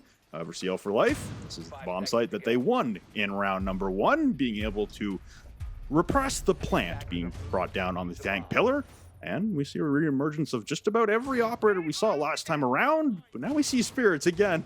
Onto that blitz, Gunner on the Deimos. We'll see if C9 BC employ more of a full map clear as opposed to just going for site direct. Diffuser at 8-2 right now. An insane stat. You look at his you look at his numbers on the stage as a whole. He was +2 KD after everything was said and done. 75 and 73. Right now, he is what, +6 here? And then what, last map? Similar stat line, 13 and 4 +9. Dude is +15 through a map and a quarter. He's on an absolute tear, and unless CL4L can try to stop him, I mean, this is not going to slow down anytime soon. He used the nade there to open up that castle barricade as he made his retreat from that grenade a moment ago. Staying a threat, staying alive. And the tongue twisters today with CL4L. But again, a tough team to stop when they get going. We saw that on Lairflin. That was very prevalent. Here on Labs, it could be the same problem unless CL4L can try to get ahead of that here and stop what could be a rather explosive push. You see Spirits on the blitz, ready to make his move. Mirror window staring him down. A second one looking into assembly as well. And nobody manning the mirror window looking into EXO is 3 C9 Beastcoast attackers all come pouring in. They do go site direct, but from the opposite side. Packer gets down at the conclusion of the death mark at the hands of Gunner. Now being able to walk straight into the bomb site. Now Hot and carrying the Diffuser in behind from EXO into Nano.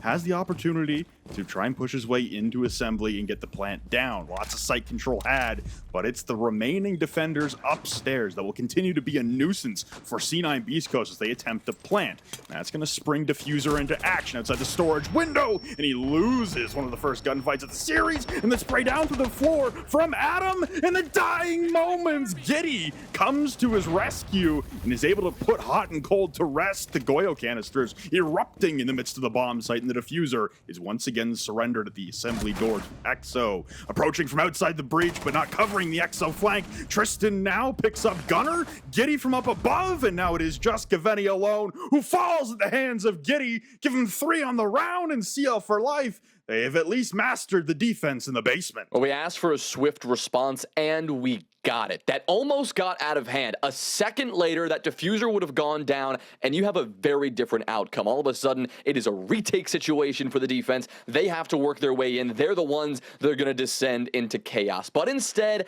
a nice shot through the floorboards above. We say this all the time. That is those little things. It is the 1 second difference between a round win in Siege and what could be a very one-sided loss. But when they got the kill onto Hot and Cold, who was putting that down, let's see how close he got. And we won't see it there. We'll see Giddy having a good time. But he got very close, down to the final second when he was denied.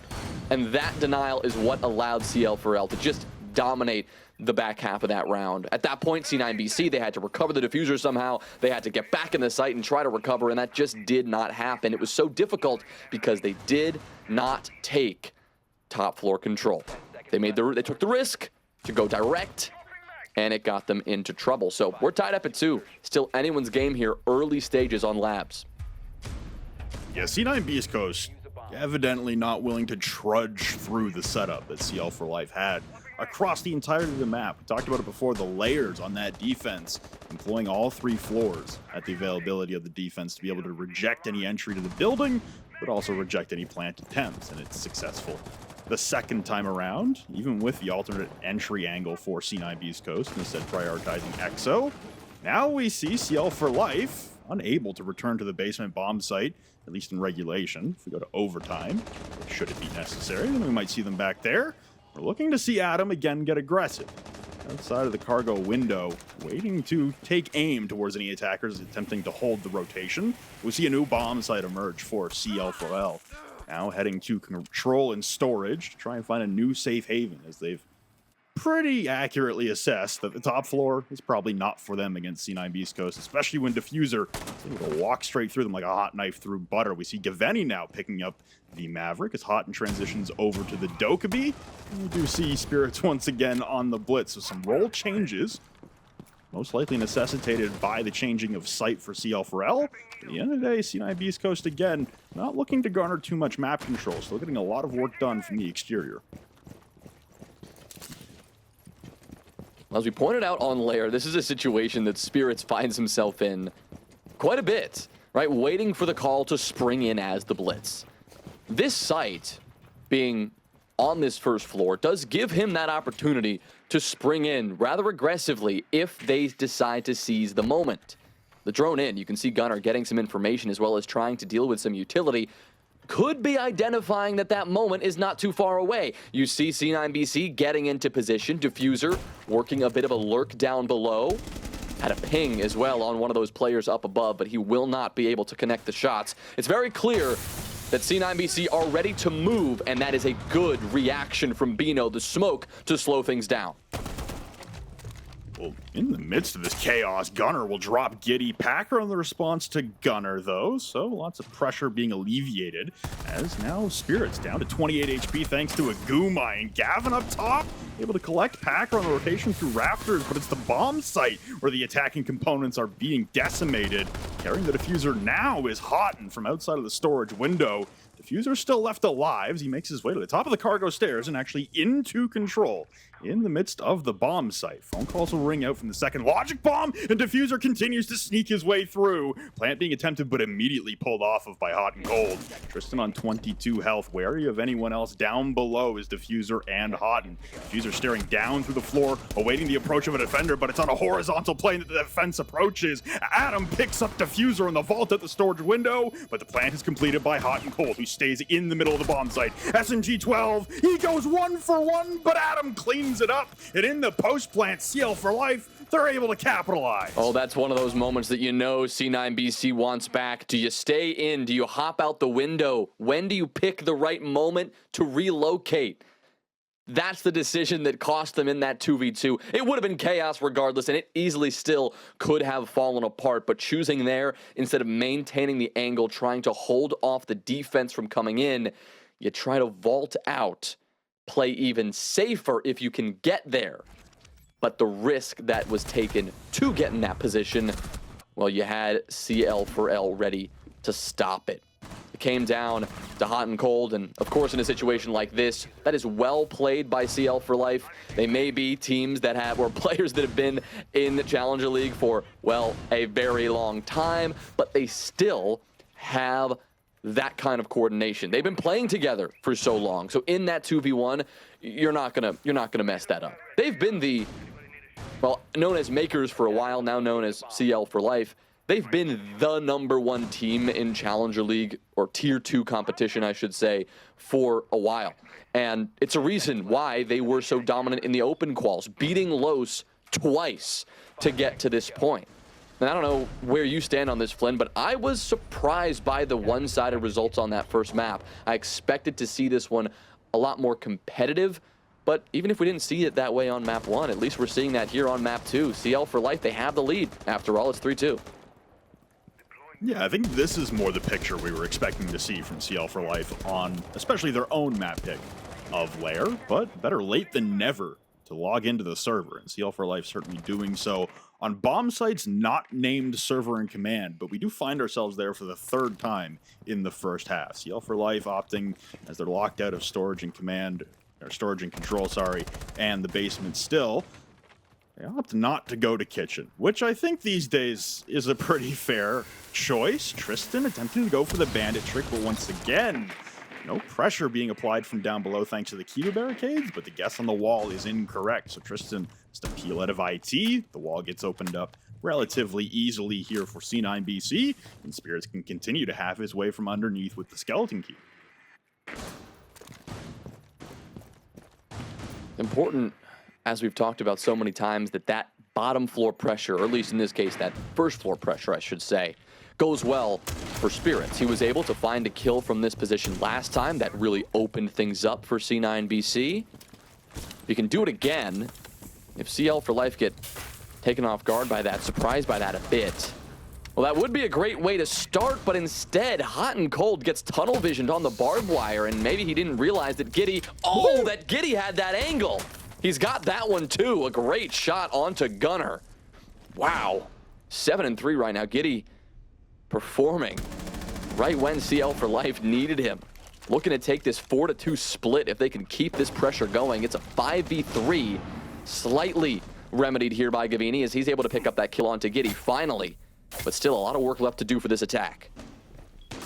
Curious timing there for C9BC to try and push Hotton in through the base of the garage rafters stairs, while there was still a defender playing in there. Not sure if they're trying to preoccupy his attention, and it just failed, and honestly, knifing that barbed wire is a pretty good giveaway of where you're positioned, or if the intel was just lacking for the reigning major champions. But recollecting the diffuser is diffuser on that grim inside of rafters. Spirit still chewing away at the floorboards with the skeleton key from down below, trying to disrupt any of these power positions for the defenders, and now attempting to ascend the blue stairs. The Grim Bees come out, but there's a deployable shield now protecting the defenders, and Packer gets one. Another shotgun tags in, and it's just Gavini alone. So he tries to pour in through the rafters once again. The diffuser is not within his control. The flashbang comes out, trying to disorient one defender, but another on an opposite angle is able to decapitate him with an SMG-11, and it's CL for life finally correcting the woes they had on the top floor defense. they string quite a few together and have the lead at the half. Great spot to be at the half that last round. I mean, you saw several points of just pure coordination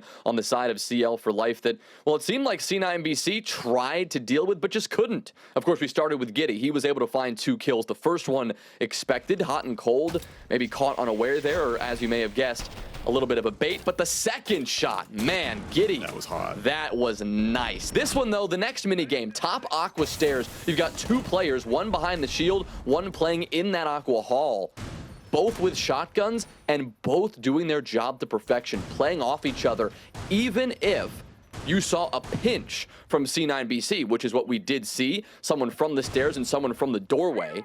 There were 2 players watching both angles, playing off each other really well, so that when it came down to it, maybe one player goes down, maybe not, but they held that with their life. And that was really the win condition after taking such an early lead. Thanks to Giddy, they obviously jumped out into the lead, and they did not relinquish it for the remainder of that round. And now they have the lead going into the second half. This is a fantastic place to be, especially after that map 1 loss. To steal C9BC's map pick would be huge here.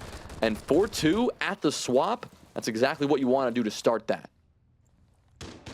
It's a wonderful first half, but it's all predicated on being able to continue that momentum onto the attacking side. And Packer is able to survive the initial boss G shot that rings out. It's a very loud and obvious auditory cue of what weapon is firing at you. And Diffuser on 10 picks so far through the map, I can think of no one better to give to the shotgun cannon that has seen quite the resurgence in play. Once again, we see little resistance to the IT breach being opened up, and C9 Beastcoast on their first defense will also opt to head to the top floor. Connector breach as well. There's nothing to impede the progress of Bino, so both exothermics without issue will detonate. He's wary of any peaks from inside of electrical, and he would be right in assuming Diffuser across the map. He's doing a world tour with that boss G, but he hasn't been able to hit a single shot as of yet. Hot and Cold also onto the Clash will aim to slow everyone down inside of Connector. And that's going to once again most likely prompt some shield-on-shield action, similar to what we saw on Lair. Yeah, Hot and Cold ready to square up with Packer when the moment presents itself. Diffuser still on the hunt with the boss G. Back-to-back 4Ks in round 2 and 3. That's how this map began for Diffuser.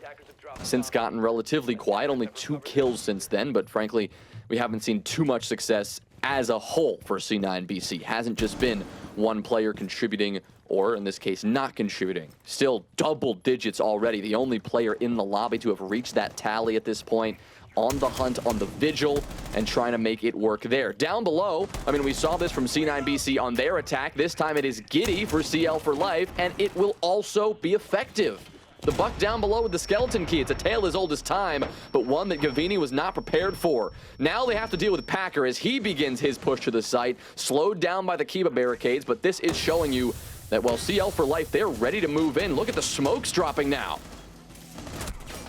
A lot of focus towards electrical, but now the flood comes through IT. Hot and Cold whipping out the SMG9 and has to collect onto Adam for 1, but it's all he can hit. Now vaulting up on top of the server rack, Spirits though on the opposite side, able to shut down Giddy's ascent to the blue stairs. The plant though being attempted, and Gunner gets picked off inside of command. It's just Spirits down below. Packer reattempting the plants, and no one is able to provide any intel for Spirits to fire through the floorboards. The plant will be completed. Now the retreat to the bomb site for Spirits, perilous at best. He tries to make it to the top of the blue stairs, taking chip damage on either shoulders. He continues to quick peek, but there's a blitz soon approaching. Packer able to blind him, and then backs off. Spirits is the warden after all, but has still sustained significant damage throughout these engagements, and really, he's just playing out for whatever he can get. 20 seconds will tick away, and Tristan will finally deal the lethal blow. It's CL4L, mirroring what C9BC was able to do early on the attack, which is winning the top floor bomb site attacks. This is wild. It seems so backwards. I mean, coming into this game, the previous map results would not have indicated this is what we're going to see.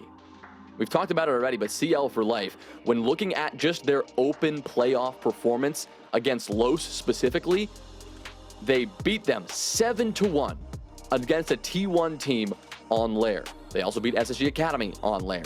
They lost on Labs to Los, the same team that they beat 7-1 on Lair. They lost that one 7-4. And we're seeing a complete flip of the script. We might also be seeing a reason why we haven't seen this map from C9BC at all this stage. Would have played it in their best of 3 against M80, but they did not go to that third map. They were unable to get past the first 2. Same thing goes for that, I guess, seeding match for the LCQ. Did not make it through those 2 maps, but Nighthaven Labs was not in the cards there. Major concerns here for C9BC because they just do not seem to have enough to stack up against the defense that, well, until this point, CL4L were bringing, but now shifted around to the other side where CL4L have a chance to keep this thing going on the attack. I figured, all right, the momentum is bound to change there. You switch sides, but the first attacking round is the first attacking win of the half for CL4L. Well, the game script from the first half seems to be replaying itself in the second half. C9BC surrender the first defense of their side upstairs, and they elect to run it back. Command and server being opted to be brought a second consecutive time. We saw this from CL4L after being victorious in the basement, yet they lost both times. It was a 2-1 lead, which is somewhat hard to remember amidst the CL4L run that we have witnessed 4 rounds in a row now for the Tier 2 team against the reigning major champions. I know we say it a lot, but it's worth mentioning. They did win the Manchester Major after all. They find themselves in the LCQ, but having won map 1-7-2 and being on the defensive side, should they, like their opponents, figure out what needs to be done to correct their mistakes topside, which most likely employs a little bit of rejection of the buck getting in down below and being such a nuisance, this could start the run for C9BC, get closer to closing the series out. CL4L, though, 2 mistakes on C9BC's behalf away from bank.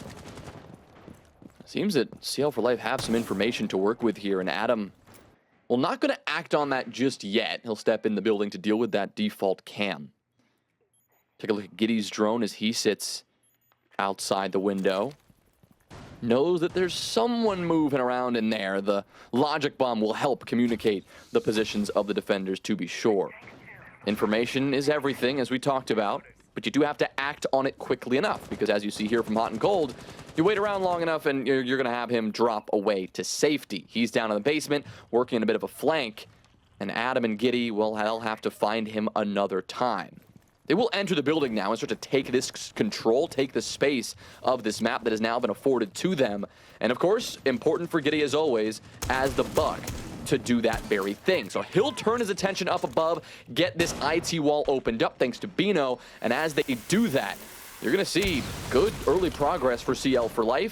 The main adjustment here we're seeing from Cloud9 Beastcoast is, sure, not taking any early fights, it just means they're gonna have to contend with the full brunt of this attack when that execute comes around. I actually think this is being played pretty well here by Hot and Cold. He's been able to vacate the position inside of storage and hit the basement. This could be a devastating flank, because I don't believe anyone for CL4L has clocked his position. He's now at the base of the cargo stairs and making his move. Diffuser as well picks up the opener onto Giddy. So the buck removed from play without Hot and having to spring into action. Rafters still held, regardless of the IT breach being opened up. And Adam just trying to take the fight vertically. He's got an R4C with an ACOG, but he might not know of Hotten's potential flank and more Kiba barricades will be established to reinforce the bunker position that Gavini has for himself. Gunner again now drops Tristan and making a double on the round for him. Everybody for CL4L. They hit the floor and it's just Packer remaining inside of IT. I talked up Hotten's flank and it never needed to materialize. C9 Beastcoast, they get back on the board with a defensive victory topside. Hey, you never know, it could have happened, and it probably would have happened had that attack been more effective and had, well, the defense needed their savior to creep up from behind and decimate the attack.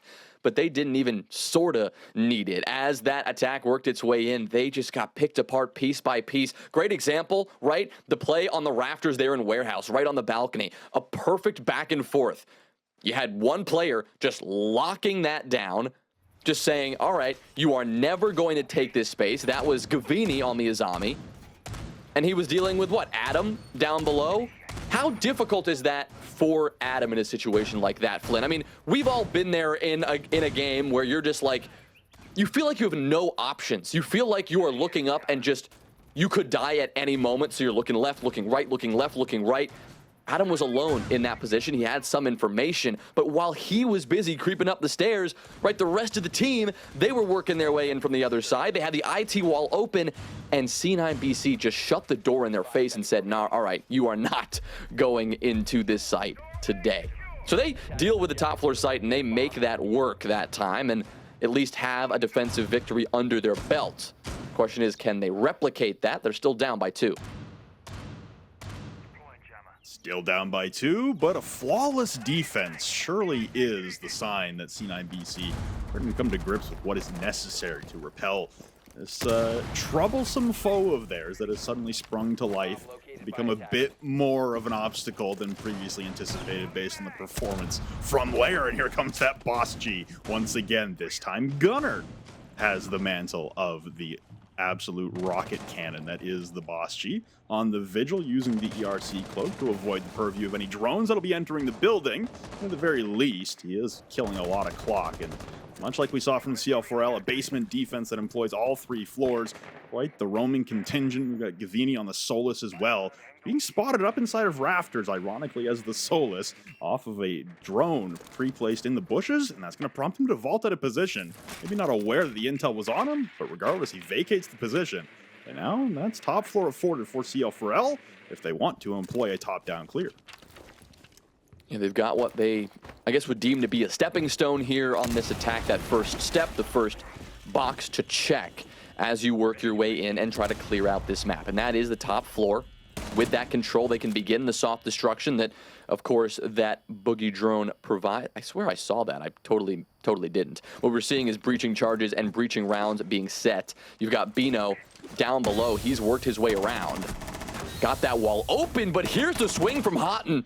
He's able to pick up 1. Bino tries to sneak in, though, but Nitrocell, that will force him quickly out. The good thing is they have a lot of time to work with here. Oh, but Bino, he gets cut down as he tries to make the cross. Packer and Tristan, it's going to have to be them, as Bino is now finished off for good. So much of that control, and what have they done with it here? CL for life, they try to go direct. Regardless of the destruction they were able to do above, it seems that that really hasn't mattered. Their spirits, he'll take care of Packer. Tristan, he's got 2, but now he finds himself in a 1v3 diffuser out of pocket and not a lot of options.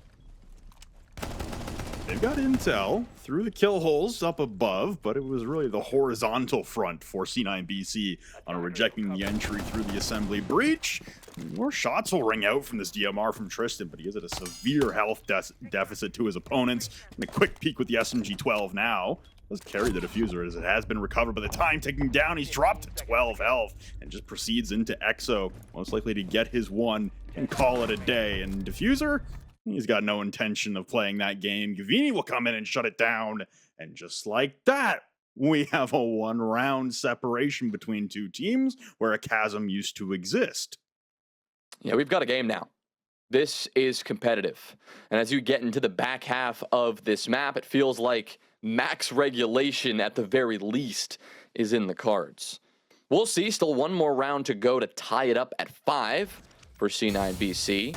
They did it there largely just through their ability to take fights and win them. I mean, we say this every once in a while. Map control seemed to be fine for CL for life. They got the site open. It's not like there was any major utility denial. It was just hot and cold who started the swing, and maybe CL for life who tried to do a little too much too soon.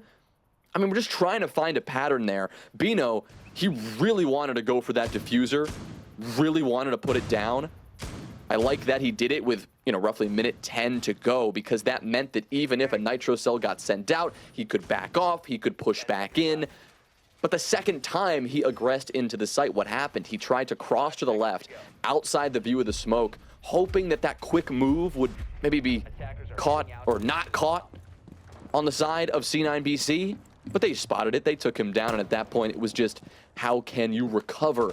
And CL for life just could not quite make up that ground. They still have the lead. This is still looking like a very strong team against C9BC right now, especially after that map 1 performance, but this could be tied up very quickly unless something changes here. Well, in that round specifically, you really got to credit Hot and Cold for his individual ability from inside of Nano to reject the entry through the assembly breach. We had smoke grenades that may have been preempted slightly by the approach through the thermite hole, but at the end of the day, it was really his MP7 against the world. There wasn't top control being held from inside of storage, as there was pressure not only up in IT after the top floor was vacated, but also outside the storage window. So really it was Hotton against the world until his teammates come back and join him after Hotton had done significant damage to CL4L's attack. We see in this round here that once again we have a top floor extension coming out from C9 Beastcoast, and we have the Blitz re-emerging. Packer getting back on. This is storage and control defense coming out for C9 BC to try and match what CL4L did and stack 3 defenses in a row, go for the clean sweep, and level us up at a 5-5 game. Yeah, we are nearly at that point, but 90 seconds here for CL4L to prove that that will not be the case, that they can move ahead to match point here. You see Giddy making the entry here, and you see them trying to take this space once again, but they're not going to be able to get this as easily as they may have last time. There is some presence up above. You see the pings. They're aware of this, but there is not just 1, but 2 defenders up here. Make that 3 with some utility to support them. Now, the smokes will choke things out. We'll start to isolate these defenders, but Gunner and Gavini, they do not seem to mind. Whatever utility in their way, they are still going to get these kills. It's a blitz in the face for Gavini, the jump scare of a lifetime for him, but with Spirits getting another kill, it is a 4v2 still favoring the defense. Truly a jump scare. That caught me off guard. That's my bad. But Packer recollects the diffuser, and on that blitz, the terror that is the running shield, he's going to try and approach towards the top of the cargo stairs. He's going to go for the ADS, and he'll pick up Spirits. He's able to survive through the nitro cell as well, and another crossfire attempting to be established as Hot and Cold makes his approach from the exterior hallway. Pressure from down below, but caught by Bino. It was a 4v2, but now it's the 2v2. The plant being attempted and immediately pulled off of by Packer. Both remaining defenders circling the bomb site, just trying to distract and head topside with the control. Damage done to both, but Diffuser will pick up Bino. It's just the man carrying the Diffuser. Packer on the blitz. The shield on his back will give him coverage from up above, but not directly in front of him. Diffuser whips out the super shorty, and it's a tie game. And he gives us a good old let's go, baby, to close that one out. A tie game now as C9 BC find it again. Again, all credit goes to CL4L, taking it back to a 2v2. You see how close they came there. Packer, if he had found that kill somehow through the floorboards, not a fight that favors him, but had he won it, you're looking at a very different situation. All of a sudden, it looks like CL4L now have the advantage. Great shot there from Bino, of course, to bring that back, but Diffuser just not letting it happen. The final 2 kills, he is having an unbelievable performance right now on this map. What a day from him as a whole. He's got 14 kills right now on this map. He had 13 on the last map. And after being considered the 3rd best player on this team throughout the stage, talk about a time to step up. The last chance qualifier when you need it the most. I guess he's the man to count on. Diffuser certainly having the performance to remember and the performance required to go deep into this LCQ, as it is honestly looking pretty impressive for the 4 teams that will remain in the semifinals for tomorrow and then the grand finals late into the evening tomorrow night. And I think right now for C9 Beastcoast, a response here on Nighthaven Labs that is very indicative of a team that was still very confident in their abilities to perform on the defensive side, and they will not opt to miss any opportunity to go for an early swing, but Adam is having none of it. Laughing at his opponent's demise, Hotton barricades himself into, and Hotton's even asking you about it, trying to figure out what happened there, but his position revealed nonetheless. Adam doesn't look like he's going to give him the satisfaction of where the intel came from. Hotton is the opening death, and it gives CL4L a little bit of breathing room to begin this attack.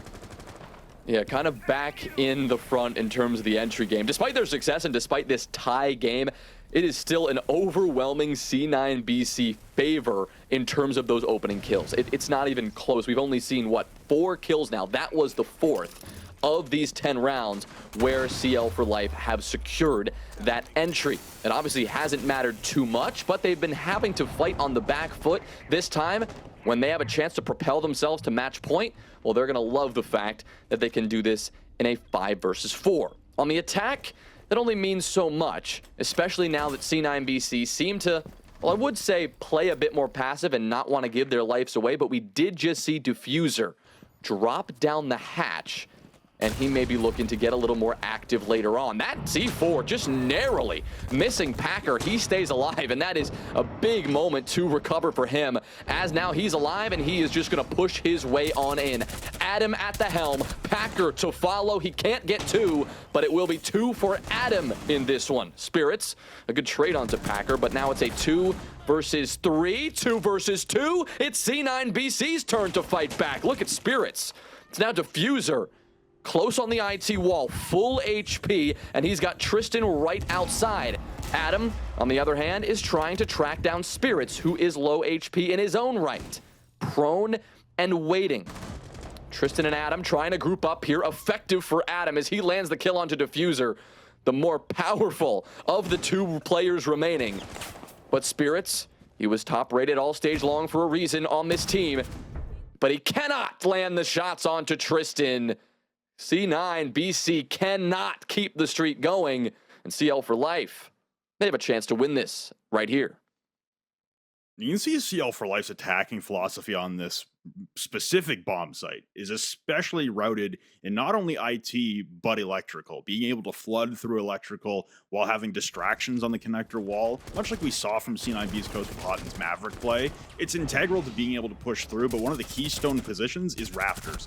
Last time they attacked this bomb site, Gavini ran roughshot from inside of Rafters, was able to establish a fortress to keep the barricades up there. We didn't see how Gavini perished, but he did earlier on in this execute, and that really facilitated the double flood through IT and electrical, being able to battle on 2 fronts. And like you said, Diffuser also drops out of the bomb site already in a man disadvantage. If CL4L were on a drone at that point, if they caught that, then you know your head count on the bomb site. If you go heads up and 5v3 in the objective itself, you can overwhelm them with force. So, good collection onto Gavini inside of the Rafters to facilitate the flood, but also good eye for how many were actually positioned inside of the bomb site. So now this will leave C9 Beastcoast with their backs against the wall on their own map pick. Now, it's not quite the deficit that it was previously. They did stare down a 5-2 deficit, and now it's 6-5. One more round of the defensive side in the basement, which they've been quite adept at holding so far, seemingly everyone in this match adept at holding the basement. That'll prolong us into overtime on C9BC's map pick with still the opportunity to close it out. CL4L, though, one more attack. We're going to Bank. Yeah, Bank really feels like it might just be on the horizon. That third map, well, we will head there if CL4L can close out this final round. You mentioned C9BC, their backs against the wall. That is true on this map, but they do have the cushion of that map 3. Not winning here, maybe this one takes a little bit longer than they'd like, but it is not the end of the world. This one they're going to have to pull out in overtime anyway, so it will still be a while before we get to that point. If, again, we get to that point, we need to see if C9BC can try to keep things going here on the defense. Ooh, a spray through the wall there would have been effective. You had to ping some information on the position of one of these top floor defenders.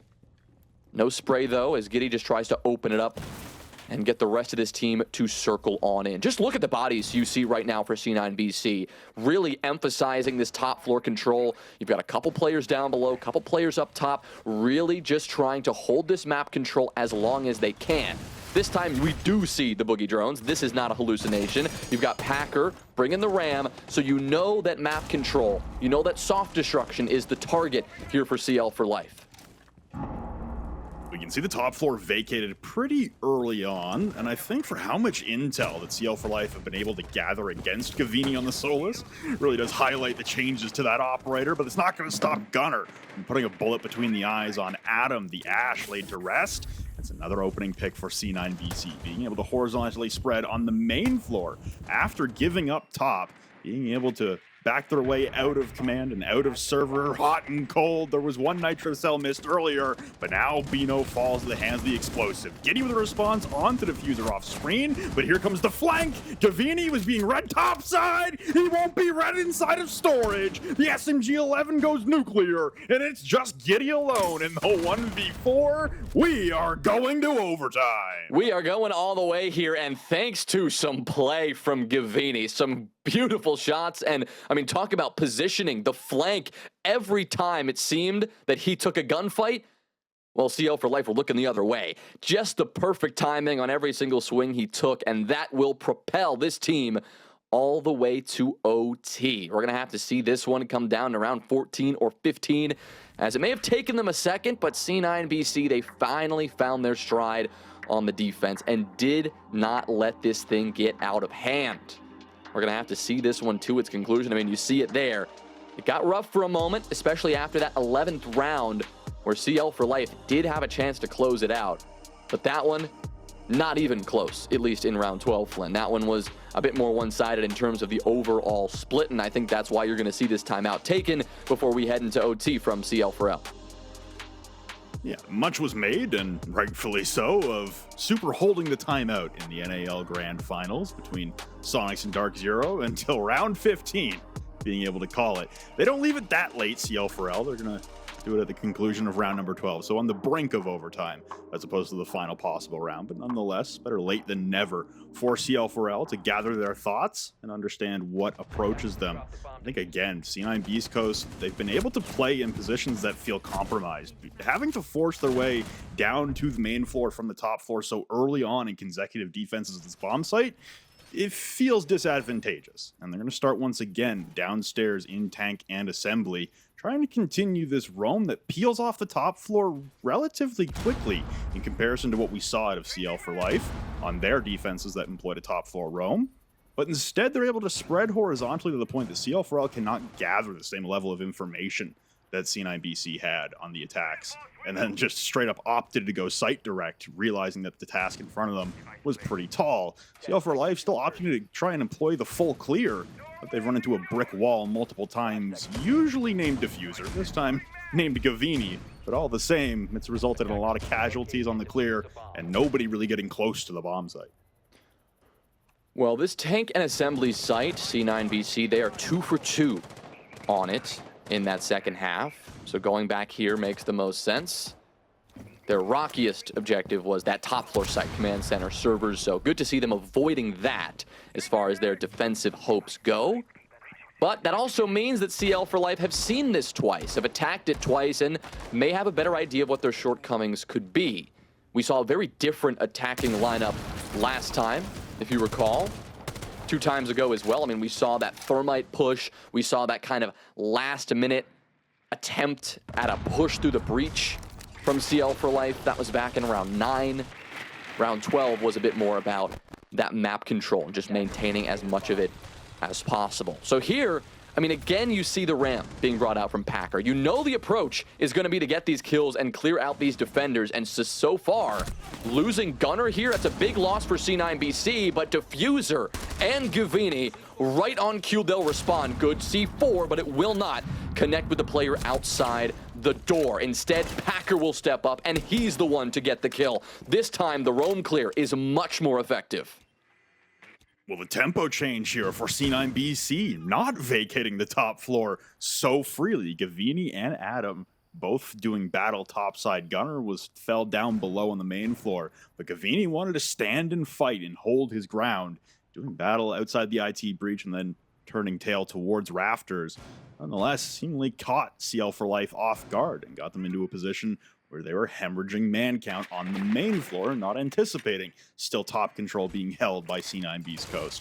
But now we stand at a 3v3 as the reemergence into rafters was able to net the trade, They stand even at a 3v3 with just a little over a minute ticking away. The boogie drone, the last one, will be sent out now by Packer. Try and rip up the floorboards above Nano and above Tank to be able to see into the bomb site and be able to see into anyone trying to hold from inside of Nano. It does open up quite the possibility here for CL4Life to go for the plant over towards Animus. The drop comes, but now it'll be up to C9 BC to attempt the flank once again with Hot and Cold. Yeah, I like this move from Hot and Cold, putting a little pressure, a little surprise for CL4Life to deal with, but that kill onto Diffuser, it means now that the pressure is on Hot and Cold. Now he has to be careful. He doesn't give up his life here and give up this space. Very important kill, returns it to a 2v2, but he's taking a bit of damage, and he's going to stare an attacker in the face as he tries to escape. Packer will not allow it, and he'll secure his triple. This one comes down to Spirits. Sitting down below, no flank for him, a heads-up gunfight with 8 seconds left. The arm of Packer exposed, but not the head. Bino looking to get this Diffuser down. Spirits, can he stop it? Yes, the perfect swing, but just in the nick of time. The final defender is denied, and CL4Life, they just come away with it with a half a second on the clock. You really got to credit Bino and Packer in that 2v1. They were on opposite sides of the map. Bino, carrying the Diffuser, drops Animus, but he loses Packer as that flank was caught. Houghton ascending the cargo stairs. He gets one, but he's not anticipating the second as that sprint over from Packer. He's able to catch Houghton out, but these last two attackers, they're so separated, and Bino just has to play as safe as humanly possible. Wait for Packer to return, and crucially, he didn't try to go down the cargo stairs and play the flank angle, as that would have led Bino exposed. Instead, he retreats all the way back to garage, drops the Animus hatch, and gets right onto the double window to know that even if Bino dies during that plant, he has the immediate trade. He's not going to be caught out by a kill hole or a wall or any kind of obstacle. He will have that immediate trade. Like you said, it comes down to the wire, but really expertly played by those two in the 2v1 after, again, catching that flank. Houghton could have been disastrous for CL4L's chances of progressing in the LCQ in that round specifically. And instead, they catch him. They only surrender 1 life for it. They go onto the defense now on OT match point on C9 BC's map pick to try and send us to bank. I mean, yeah, let's talk about this for this defense for CL4Life. They're also going to run back that site in the basement, heading all the way down. We've seen this same thing we saw from C9 BC. This was the better site for the CL4Life defense. They've played here, they've won here, let's see, twice, rounds 1 and round 4. And so like that last round, we need to look at what C9 BC are going to do to deal with this. Is it going to be, like that last round, a full map clear approach, or is it going to be a bit more direct? Seems like you've got a bit of a combination, but map control is going to be the initial focus. Spirits could assist in that clear, but that focus is going to be on Hot and Cold, on Gunner, and on Diffuser. Hot and Cold, he's focused on the soft destruction, Diffuser, the flank watch, and Gunner on this entry. And if he can get some information about where these defenders lie, especially if they're up above, well, he could be the first one to find a kill, something he has done incredibly well so far throughout the map. He's got a drone at his foot as well, so he does have a bit of extra information to work with. Tristan's been spotted, and so smartly, he'll make a quick escape.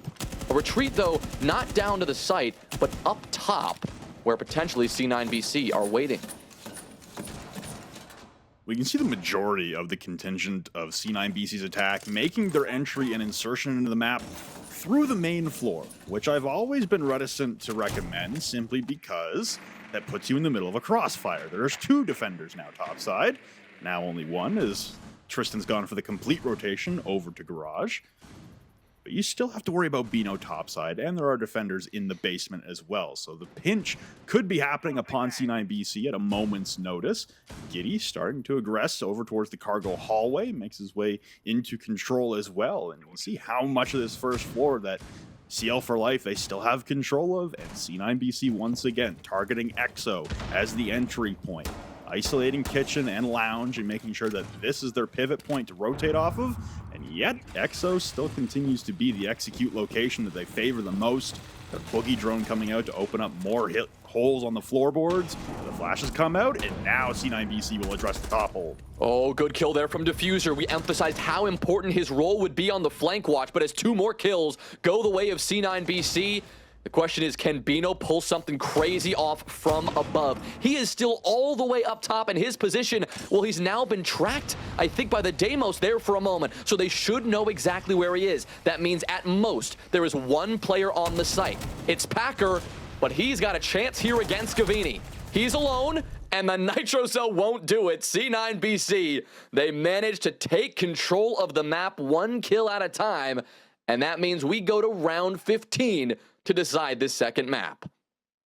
Going the distance on map number 2, again, thanks to a mid-game adjustment for C9BC's attack on that round. We saw consecutively that C9 Beastcoast really wanted to flood the bomb site and isolate it, and not contend with much of the hold around the rest of the map that CL4L were bringing the last few times they defended that bomb site. And you can see the shapings of it once again. C9BC feeling like they might be running their head into a brick wall, but it was a bait. It was the setup over towards EXO. They made sure they had solid footing by Kitchen and Lounge without overextending. And then, with about 45 on the clock, which is playing it close but still viable, they then flood down through Lounge into Storage, able to clear out the top hold. And like you said, there was a castle still topside in IT trying to play through 2 floors, which is certainly ambitious, but not completely impossible. But it really did leave the site player isolated, and it was the castle in IT that fell first.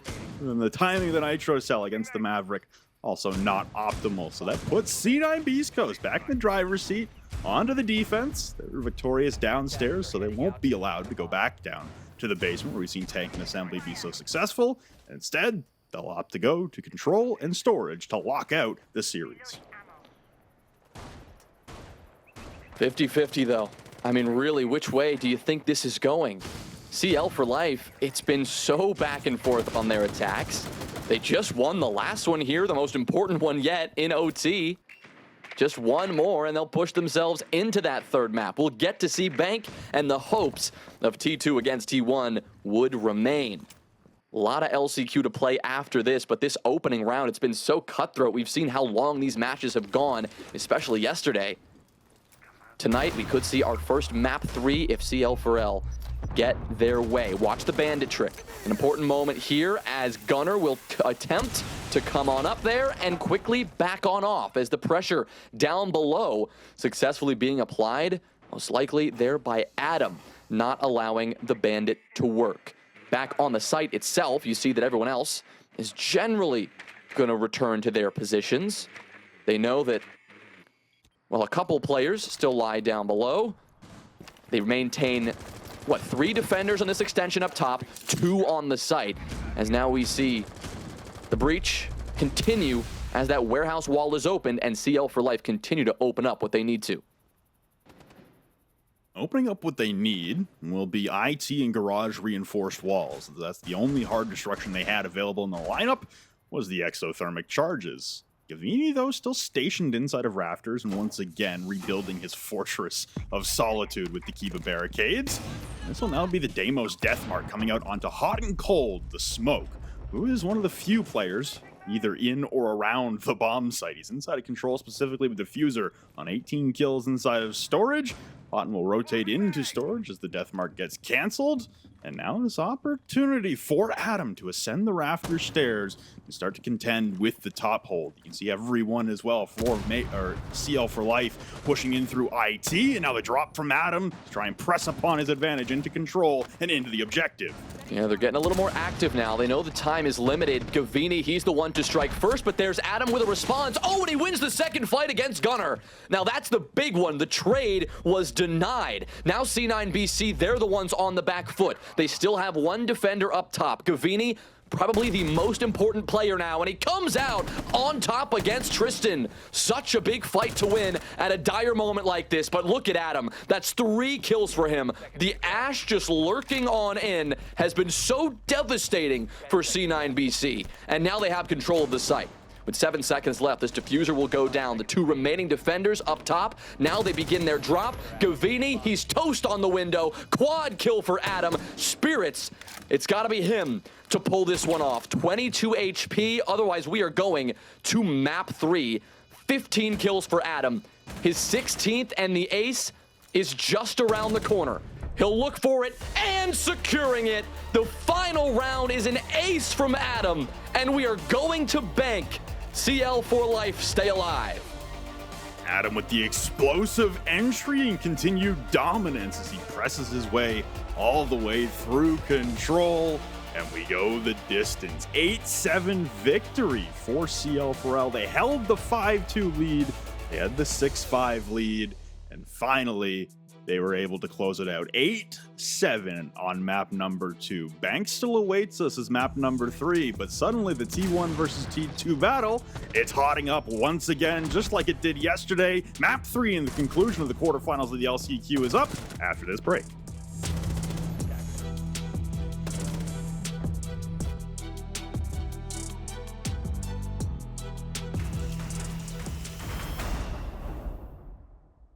I'm just gonna go fork here.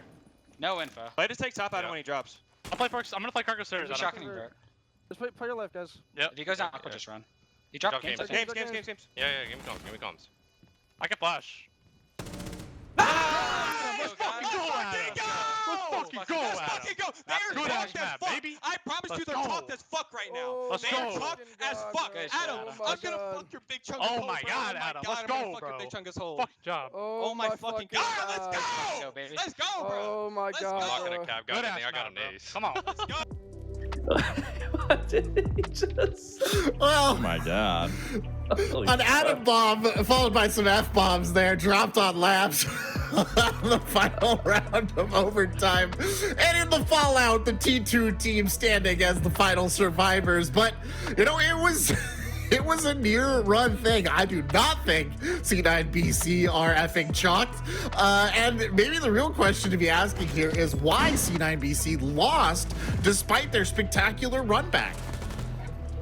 I mean, honestly, watching that last round, it was a really good back and forth, right? Credit to CL for life. But that last round, I mean, it was nothing but heroics from Adam the whole way through in that last round.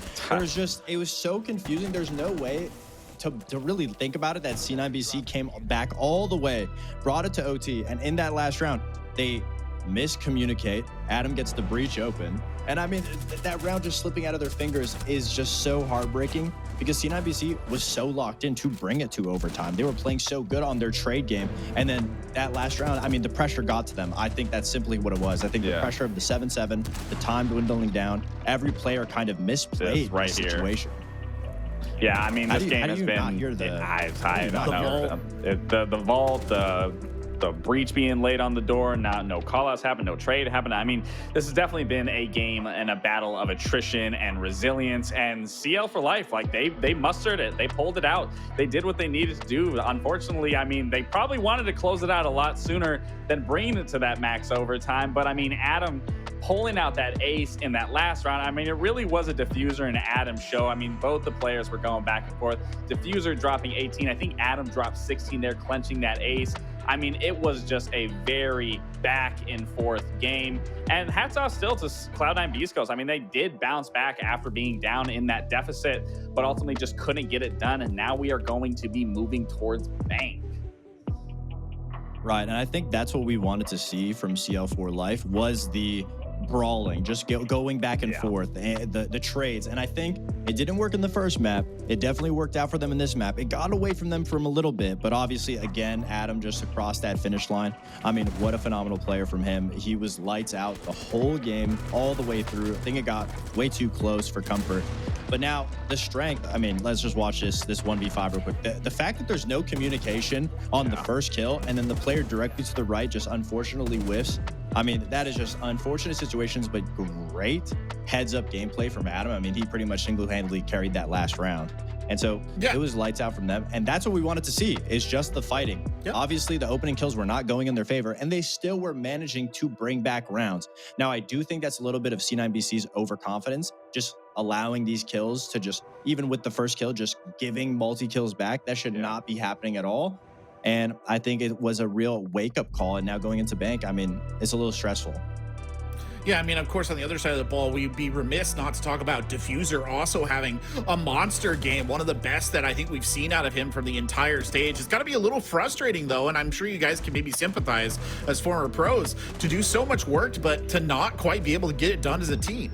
I mean, at the end of the day, it's a team game. Yeah, unfortunately, I mean, Diffuser puts up numbers every single game. This isn't anything new. This isn't anything crazy. It does come down to the team dynamic at the end. And like Fox was saying, I do believe also Cloud9 Beastcoast, after coming off that first win, they were getting a little overzealous. They were a little confident. And you heard Gunnar in that interview. You know, they just want to shut down teams. They just don't even want to give them a chance. And I definitely saw that going into this map, where I don't think they were respecting CL4L as much, which it was ultimately costed them this game. And then the pressure being applied in that last round, where Adam just walks into site and pretty much gets a 3K for free with no trade potential. And now you're going to be rotating and shifting towards a map like Bank, where again, unknown entities on both sides. Cloud9 Beastcoast haven't showed their hand on it, where CL4L had showed it earlier into the qualifiers, beating EOL, I believe, in a 7-3. But it is a little scary of a situation for Cloud9 Beastcoast, because this is a team, CL4L. They like to bring it. They like to move. They aren't scared to take map control, apply pressure. And now you have a big map such as Bank. We haven't really been able to see how well C9 Beastcoast plays in certain areas of such big maps like Bank.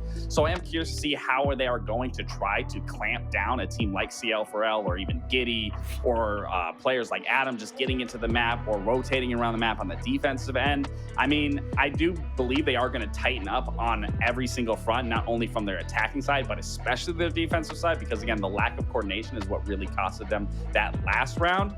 But ultimately, CL4L, I don't think this is a bad map that we're going to see them going to.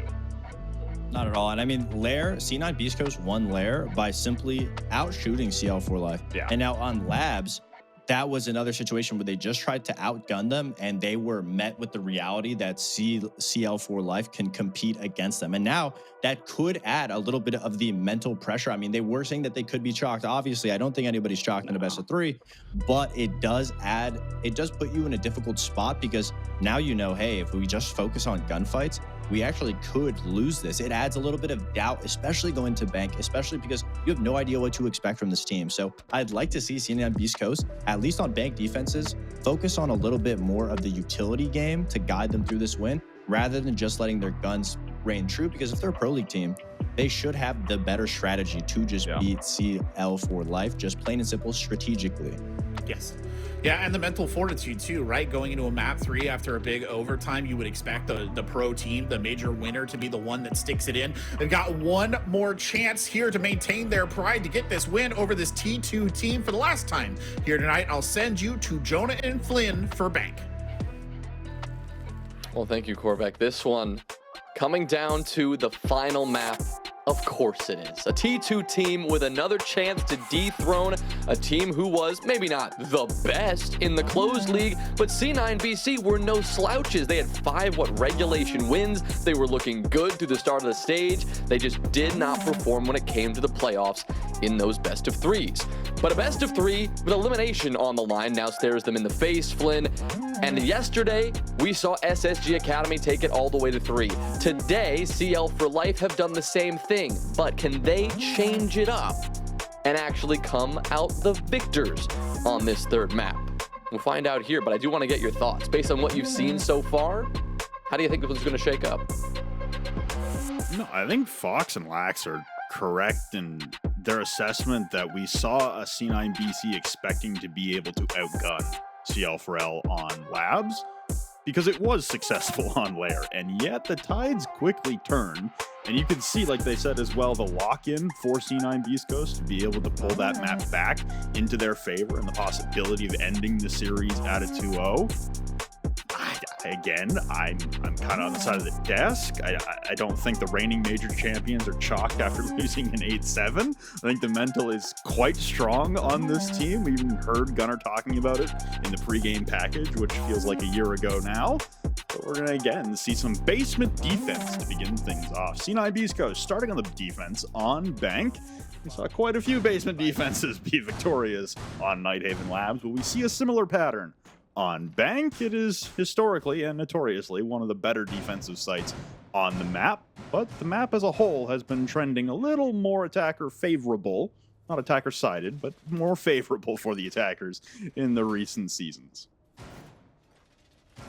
Well, Bank, like all maps in Siege, right, can really bring about so many different defensive styles and result so many different attacking approaches. This basement bomb site, the one we see probably most often, is a great example of that. On the defensive side, it can be very anchor focused. You could see all 5 down below, but at the same time, you could see every single floor of this map actively staffed and maintained by the defense. Same thing goes on the attacking side. You can get very direct right into server if you see the opening. On the other hand, if you see the defense wanting to hold the map and you do want to clear them out, well, then you can bring a lineup kind of like this. Giddy on the Jackal, it's a perfect option for that. We all know that, of course, with his Inox scanner. And of obviously the Dokkaebi of Packer. You have the Logic Bomb, great information to force those defenders out. Tristan on the Buck, you'll see him come really mostly in effect up above on that clear instead of actually on the site. Normally, Bucks are about soft destruction on the objective. In this case, it's really about soft destruction off the site, considering, well, there's only so much you can do once you get down below. But we actually have to turn our attention towards the round and see what is happening here. You see the information clearly being obtained by the Jackal, the Logic Bomb going off at the same time, but they can't quite land the shots just yet to the player up above, Spirits, currently being tracked. Yeah, Spirits in the middle of an uncomfortable situation, being both phone called and Jackal tracked, but all of a sudden, it's Gavini inside of open area. Bino and Tristan try to march their way in, and they get rejected on entry.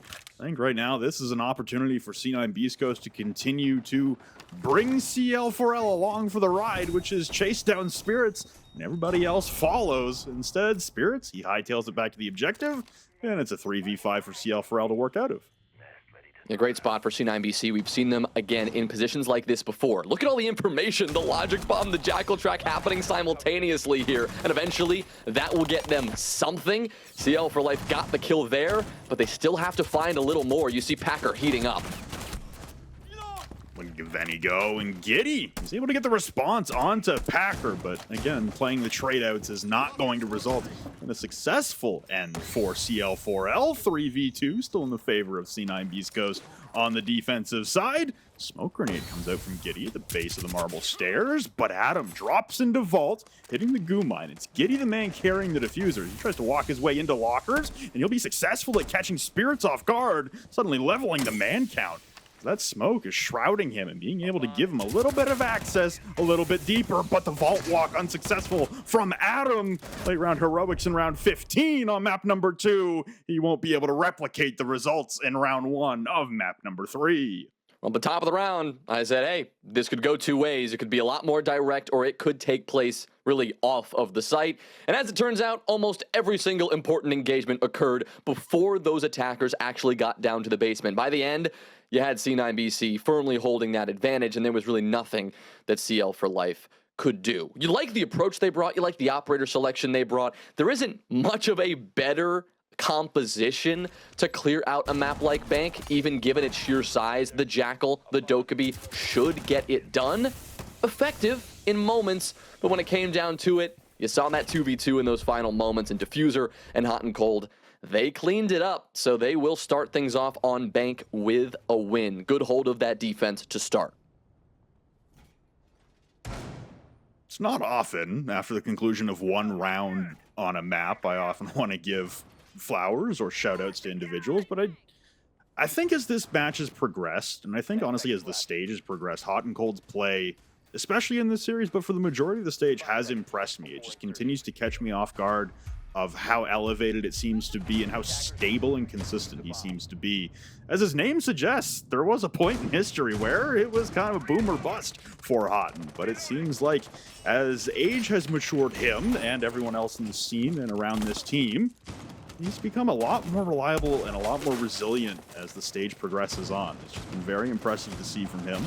And especially in this series, he's been feeling very rock steady. We saw that attempted flank on Nighthaven Labs that wasn't ultimately necessary, but he always feels like a pillar in the round that CL4L haven't been able to overcome very often. I think, again, there, him solo holding inside of CCTV. It's him with an SMG-11 against the world, and yet he still fulfills the role without any complaints and without any hiccups. So, props to Hot and Cold for his performance so far. And C9BC with their victorious round number 1. We're going to put CL4L on their heels a little bit, and like Lax and Fox said, this is a team that will bring the fight to you.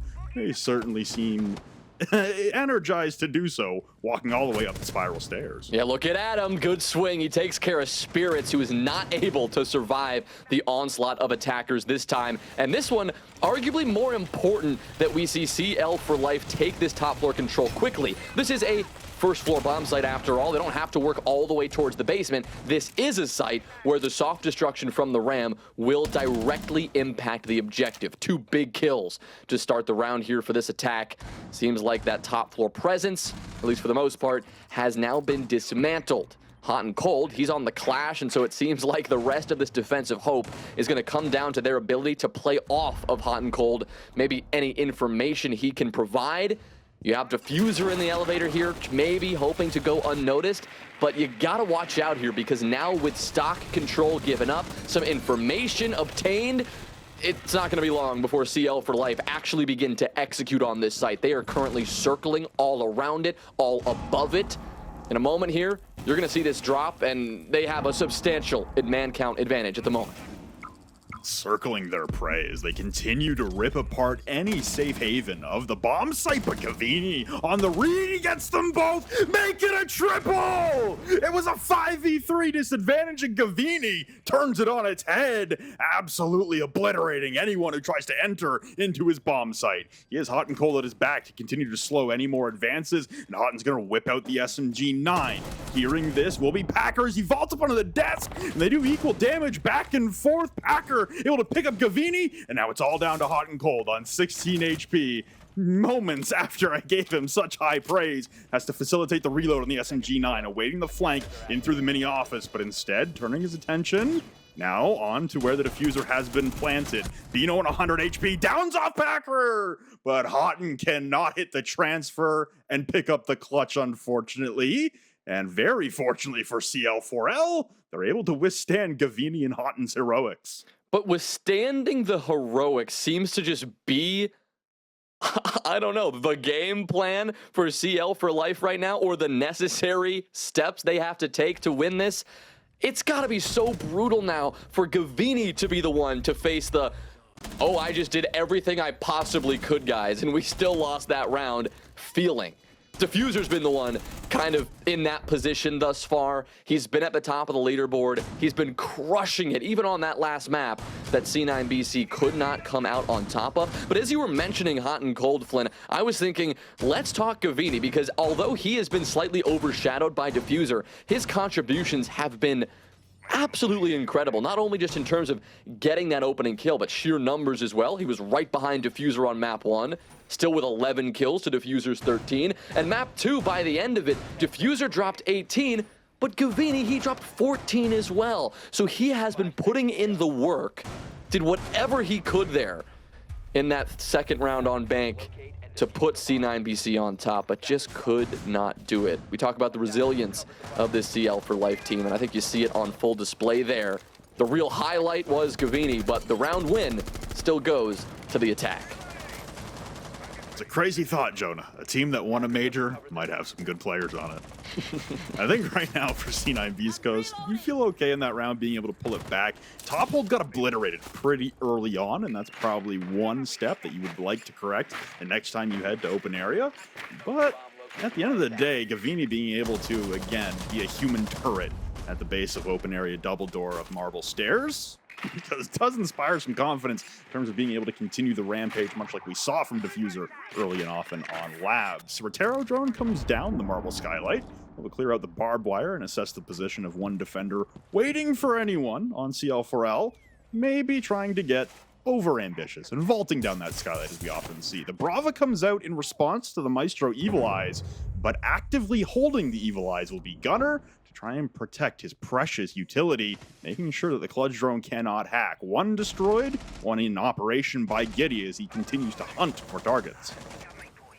And trying to do what he can to find, of course, well, Giddy, in his case, trying to find targets in terms of the gadgets that he can secure. But this attacking team still trying to hunt down these defenders. Finally, the first time we're going to see this top floor site in play. We see CEO in office now. But this means that instead of, well, the first half of the round focusing on roam clear, sure, there's a little focus on this top floor and getting the map control on the stock side, but right away, I mean, you've got players on the rappel. CL4L are already pressuring that site, a constant threat that C9 BC have to be aware of and potentially do something to counter. Now, they're not right now running down into ATMs, running down to main lobby and trying to get that swing or take that fight, but they are keeping an eye on those windows because they know if the information is there, I mean, you see Bino outside. If he wants to jump in and with that diffuser in hand, he very well could. Here's the problem, though. Top square control, there's really nothing in the way of an attacking presence right there for CL4L. It's all on the windows right now. It's almost entirely on the rappel, and that can be risky when it comes down to seeing a possible flank, a possible surprise from that top square position. It's 2 picks now as the aggression into Banana successful once again. CL4L, heavy man advantage. Gavini will again bring one back, but Packer able to respond with the bearing 9, and Adam absolutely chewing through Gavini, stopping any late round heroic antics this time around. And CL4L, they stack consecutive attacks. Like you say, being perched out on windows and operating from the periphery for a majority of the round, and yet when it came down to crunch time in the execute, they hit the shots necessary, and I was impressed as well, as we do seemingly get a tactical timeout from Cloud9 Beastcoast at the conclusion of round number 3. I was impressed with CL4L's ability to adapt onto that round, losing the first clutch drone. We didn't see the rest of the war between the Brava and the Maestro drones, or the Maestro cam, sorry, but there was just so much soft destruction utility on the defensive side that CL4L would have had to focus on with just the Ash and the Flores. Castle barricades, deployable shield, Evil Eyes if the Brava drone could not get in and successfully hack. It just made prioritizing certain pieces of utility as opposed to clearing out everything possible much more difficult for CL4L. And they handled it quite well. And again, the insertion into Banana, the insertion into top of Spiral, very successful at dominating on the kill feed. And that, like I said, it's gonna prompt C9 Beastcoast. Take their tack time out nice and early. No saving that for round 15 on map 3. Yeah, really early here. Gotta feel good regardless of, you know, what they think is to come. That CL4L have forced C9 Beastcoast to take this right away. Look at all that action there from Packer. Dropping down the skylight in main lobby. How often do you actually see that work? Almost never. Doing it so late in the round as well, I mean, really just speaks to the confidence that this team has in their ability to just contribute across the board. We mentioned this as their maybe greatest strength among others on Lab, was their ability to just spread the love in terms of who's doing what, in terms of who's doing the damage and actually getting those kills. It was so impressive to see that, well, simply kill count spread out amongst the majority of the team. You did have Adam leading the way, especially with an ace in the last round, but take away that ace. Instead of 16 and 9, he's like 11 and 9, right? You've got Packer with 10 kills, Giddy with 10, Tristan with 9. So much of the team there stepping up when they needed to. I think that last round was a great example of that kind of coordination, that kind of chemistry that only comes with playing together for quite some time. And we know that despite some of the roster changes that this roster known as Makers until not too long ago has gone through, they've kept that same 3-man core for just so long.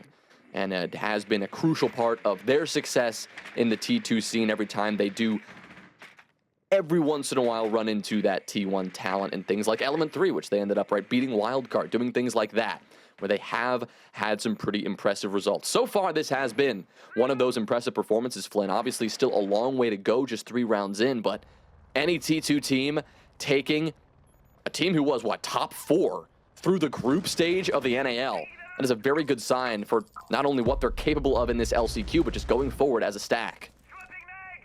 Man, Spirits once again is in a world of hurt, and Packer was able to get the drone established atop the elevator, or the top of the spiral stairs, that saw not only Spirits amidst his ERC cloak, but also Gavini, who was positioned by the vending machine outside of stock. But it's Spirits on 39 health, Gunner tags in for another, and suddenly this roam clear once again, getting pieced up by the C9 Beastcoast roam.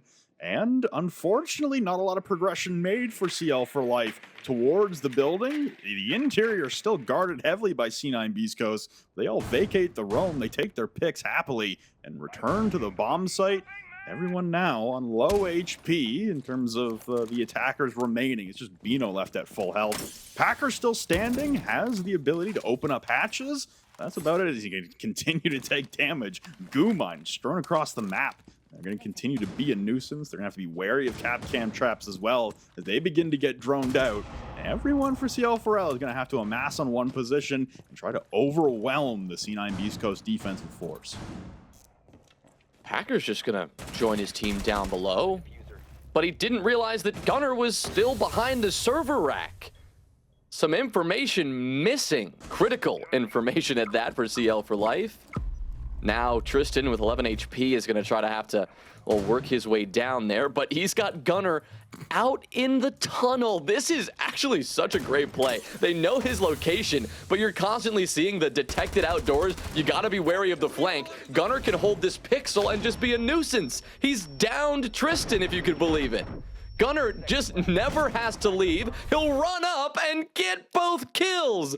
That's ridiculous. He doesn't seem to mind. Locked in as always, but that's one way to win the round if you're C9 BC. Gunner completely evades the vision of everyone on CL4L. Like you said, behind that server rack. Critical info, not known by CL4L. And as soon as he saw that diffuser hit the floor, he said, look, guys, I've got the play. Just trust me. And it worked out flawlessly. C9 Beastcoast able to again be victorious on the defense downstairs in the basement. But for these final two defensive rounds, while the basement has looked stable, this is now a precarious situation as once again we're locked out from the availability for C9 BC to go back downstairs in the first half. If we go to overtime on this map number 3, then we might see them head back there. But now we got to find a safe haven elsewhere. We'll try open area once again. Should be noted that the roam clear for CL4L has been incredibly potent and destructive on sites not named CCTV lockers. It's a interesting contrasting point of view for the roam clear to be effective for one bomb site, but not the other when you're entering into the same portion of the map. At the end of the day, CL4L, they still maintain the 2-2 tied scoreline.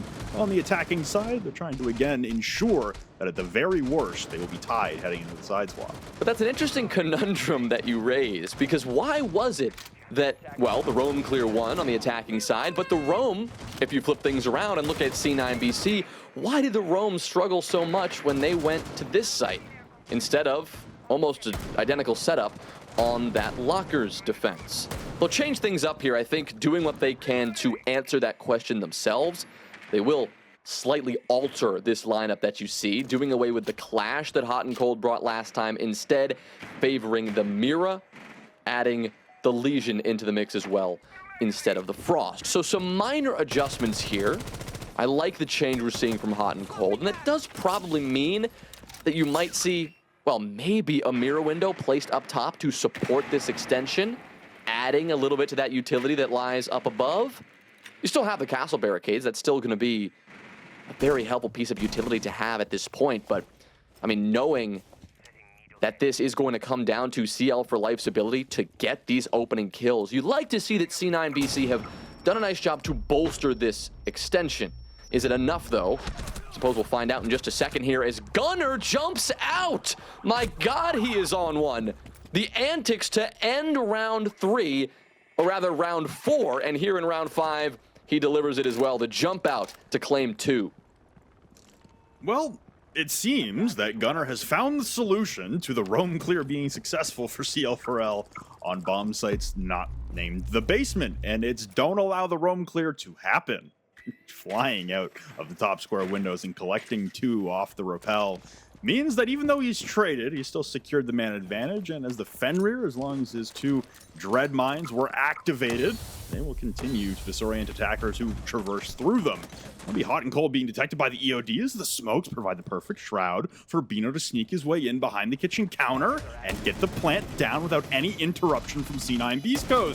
So it was a man disadvantage, but now the round, it's tilted sideways. Bino able to spring into action and collect onto hot and cold as he tries to burst through his own bomb site. That'll be Adam being caught on the default cameras. That's how little progress was made towards the marble stair side. And yet, CL4L still able to plunge into the bomb site, and Adam, in the midst of throwing a drone, is still able to nearly hit a 180 and then react and pick up spirits. Gavini falls, and Giddy's Claymore ends the round. It is CL for life, up 3-2.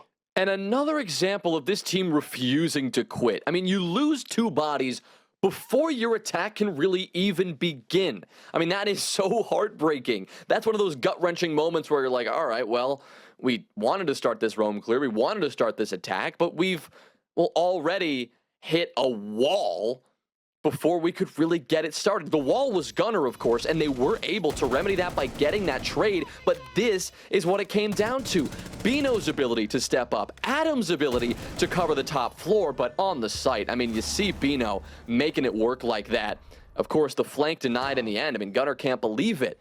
That success early on, and then again, CL for life make such a comeback. It seems like somehow that's been their brand in this matchup, that you cannot count them out, not only in this best of 3 coming in as the underdogs, but Flynn, you cannot count them out just in a given round, even if they find themselves down back against the wall.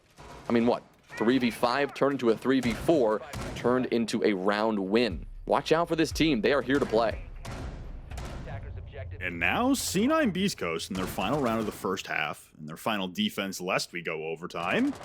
We go to Teller's Archives. They're going to operate on all 4 bomb sites because they do not feel confident enough in utilizing CEO as the pivotal round number 6 to try and tie this game heading into the swap. Instead, they're going to venture into new territory to try and level the score. You see Bino now emerging on the gridlock. The Ram makes its return from Giddy.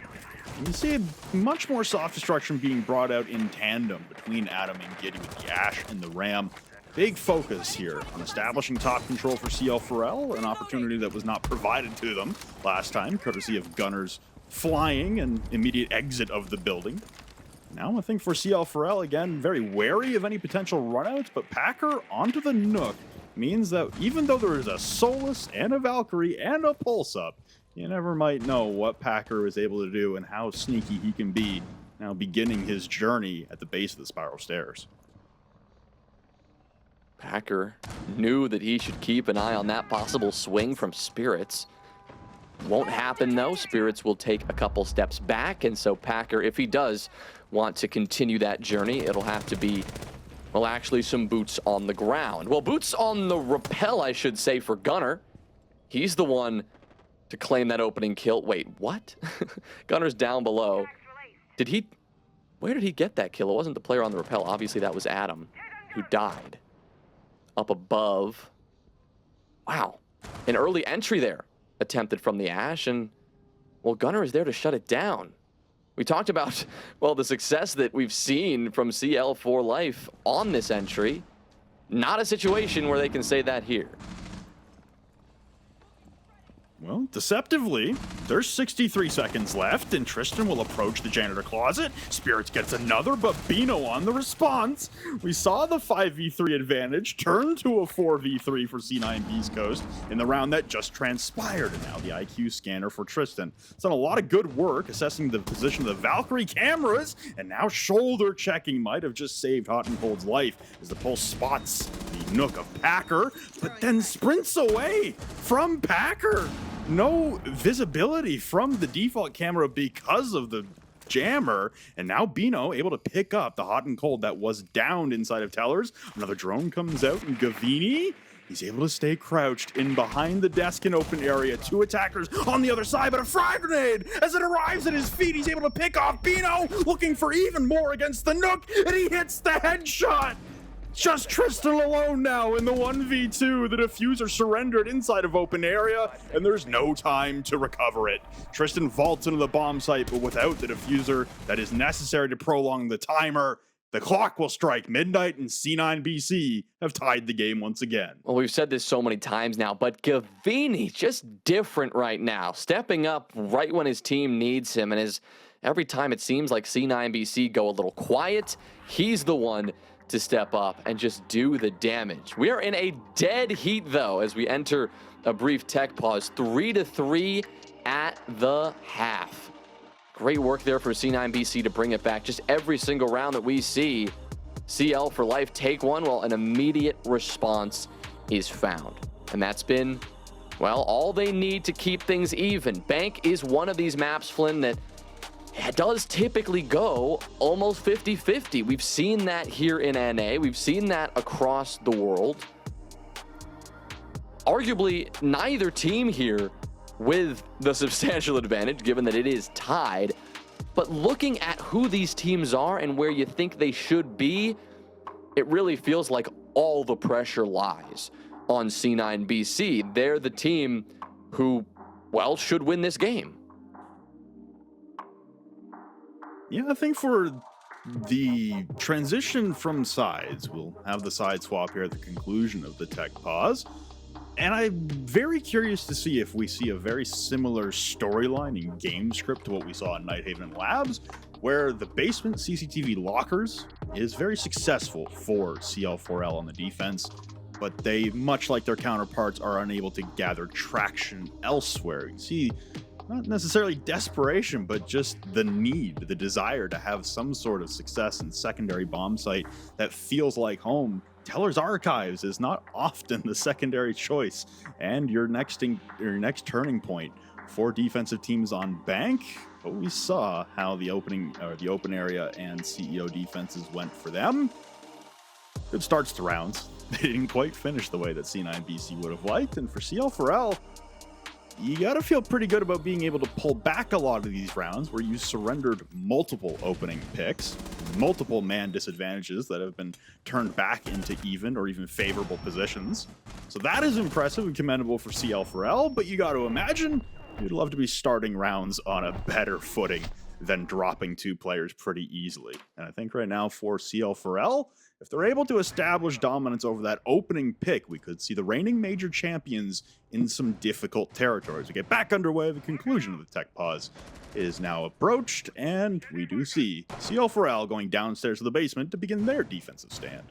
And I know we've seen this before, but you certainly don't expect to see it. A team winning an international event and then not even making the next one. It's not unprecedented, but it would still be a shock. They already have enough points. I believe from the two teams from NA, C9 BC and Dark Zero both have already locked themselves in for the 6 Invitational early on in 2025.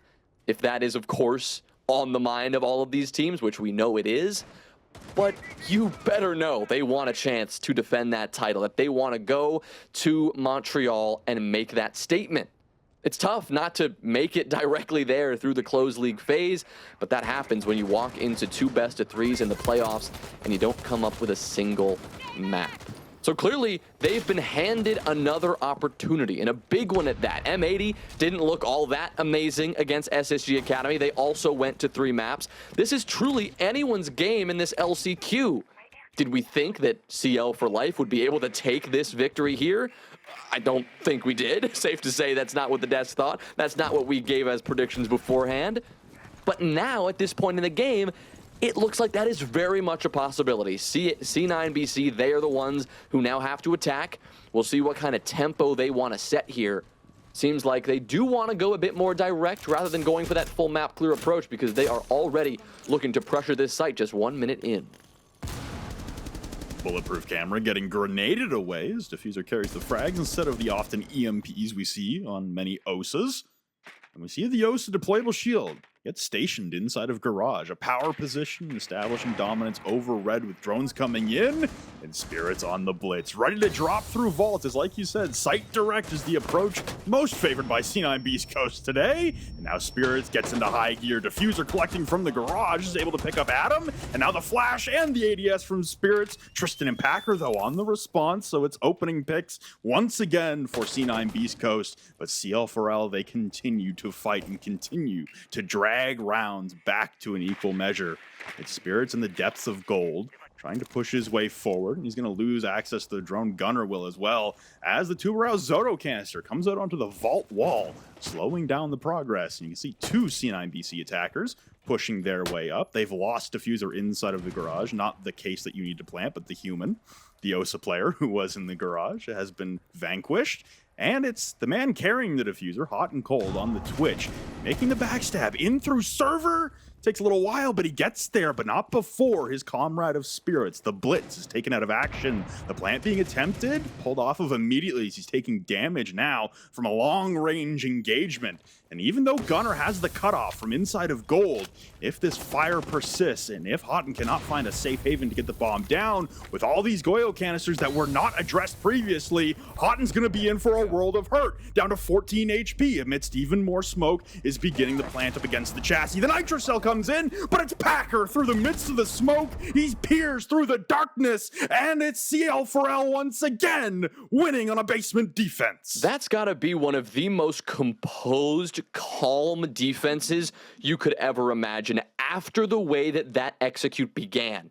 I don't know if execute is even the right word for it. It was just control taken down below, but the aggressiveness with the Blitz taking control of Gold Vault, taking control of Red Hall. Look how quickly C9 BC were able to do it.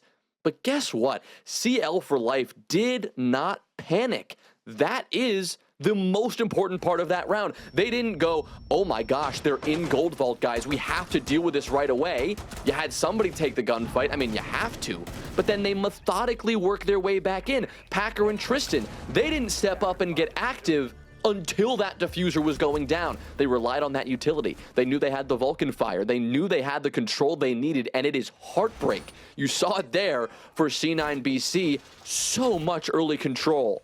Taking Gold Vault, looking down Red Hall, and having that cutoff so early into the round. But when it came down to it, CL for Life still pulled it out. How often have we said something like that, Flynn? I also think here for C9 Beastcoast, you might have a similar storyline here for CL4L on the defensive side, being victorious in the basement, but maybe unable to grab traction elsewhere amongst the map. We saw the difficulties that C9 BC had away from the basement bomb site. We'll see what CL4L can bring in their repertoire for this objective. This is an open area defense. Right now, for C9 BC, it's not quite time to hit the panic button. I don't think the mental is chalked, quite like Giddy was saying at the conclusion of map 2. But we are swiftly approaching the conclusion of this third and final map of the quarterfinals of the LCQ, with C9 BC not necessarily in control of their own destiny, needing to make a course correction to have a significant chance at being successful on the game. CL4L, if they can just find one other bomb site, much like C9 BC did at the end of the first half, that they can be successful on, then all of a sudden this becomes a nightmare territory for the reigning major champions. Packer up above, quick retreat as he crosses in front of those windows, but he walks right into Diffuser, who claims 2. Beautiful double kill to kick off round 8. As always, one round where CL for Life has success, and C9 BC come roaring back. Both Giddy and Packer have been dealt with, so that means you've got Adam, Bino, and Tristan starting to back on off and make the retreat. Gavini, of course, he's on the Deimos, only identifying the position of the Legion so far, so only one player that he can actually track at the moment. That will limit things a bit, but he knows the Legion is around. He's got the goo mine in his foot. That'll certainly tell him what's going on there. But a 5v3, another very good spot for this attacking team to be in. Looking to get some information, of course, and they will do that soon enough. As you cross that minute mark, they are continuing to move around. Top floor, of course, the focus. These X-Kairos pellets used to open up that hatch, I would presume, and get that other avenue established towards the site. I think this is 4 straight rounds where C9 BC have started with a 5v3 advantage. And as Diffuser tries to whip out a grenade, he gets dropped to the floor inside of Archives. But he will be recoverable from behind the teller's desk. Shots will ring out against the softball, but they will not connect. The real enemy is the clock. 20 health for Diffuser as he tries to make his reappearance down the elevator hallway. But Givini will collect onto Bino, whipping out the haymaker of the Magnum. It leaves 2 defenders on the bomb site, Tristan and Adam, to weather the 5v2. A nice shot there from Adam, seeing the drone at his feet and being able to dance around the onslaught of bullets. But the flood is too powerful for the wave approaching. C9 Beastcoast crashes down upon open area, and they level the score once again. I love the attempt there from Adam. There's only so much you're going to be able to do in a situation like that. That's not a bomb site where you have a safe haven to kind of sit behind a hard wall and try to get a clutch. He had to worry about what? Small office, break, the printer window, and the double door to his right all at the same time. Not necessarily a winnable situation. But that one, of course we said this, but the advantage just never stopped for C9 BC once they secured it at the start. You see the final kill there found on the drop, but that was enabled because that top floor control was taken so early. I mean, we saw a pretty slow mid-round. I think a full minute 20 of really just control being secured. Just, well, the attacking team getting into position and taking that control. When they were able to do it, though, they were able to execute on that site, no problem. Well, the quest continues. 4 teams on this map to find something other than a basement defense that they feel comfortable on. CL for life? They will now turn around and head towards the CEO after losing the CEO bomb, or losing the open area bomb site rather swiftly. I think at the moment, for C9 Beastcoast feeling very positive about the way that the entry for Diffuser is able to spark some successes. Like I said, they've had a lot of man advantages early in rounds. So I think right now for C9 BC, it's an opportunity to continue that and be able to close out the rounds where they've been able to establish early man advantages and not let CL4L claw their way back in as they so often have. It's round number 9. It's a 4-4 scoreline. We are getting closer and closer to a decision and a breaking point on this map. The Cali being brought by Spirits now to bring out the Lances to deal with the castle barricades and potentially mirror windows. Foregoing the Ash, instead bringing the Cali. You got Buck as well for some soft destruction of floorboards down below. But Spirits will have to be used. Try and contend with the mirror windows, or Davina's going to have to get in underneath with the Buck to open them up vertically. Yeah, but how about the Cali, huh? Something we haven't seen in a while. We'll see if they can keep this one up here. See what Spirits wants to do. An unusually long angle to hold with, well, not the sniper rifle, considering he is on the Cali. But the responsibility to actually take that space is obviously not going to be left up to him. That is, of course, the responsibility of Diffuser inside. And, well, some other players up above. Gunner making that rotation. Gavini in position in open area.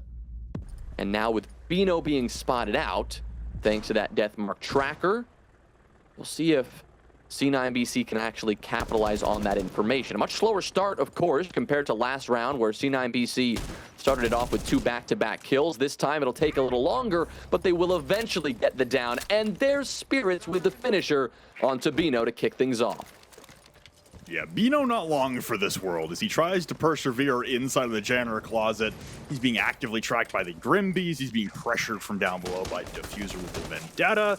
We've also got Spirits isolating him with a sniper rifle from the window rappel. It's kind of lights out for his prolonged survival inside of janitor. The mural window still stands, though. Pressure from underneath, but Packer able to get one back onto Gunner. That's the Lion removed from play, but still, so much verticality being employed by C9 Beastcoast as the clock starts to tick down. Past 30 seconds remaining in the round. Frag grenade coming out from Diffuser as he uses his first death mark onto Packer, the top of the spiral stairs. He will be spotted. Another frag grenade comes to the top as he's actively being tracked by the death mark. Shots will ring out, and they both trade damage, but nobody finding the finishing blow. Gavini gets dropped, but the plant is going down at the hands of Hot and Cold. In the middle of CEO, he turns the corner and gets decimated by Packer, who turns his attention immediately to the CEO windows. He goes soaring, but he gets caught by Spirits on the Cali with the SMG-9, and it's just Tristan against the world. Cleans up Gavini, initiates a defuse, but there's pressure underneath and on the rappel.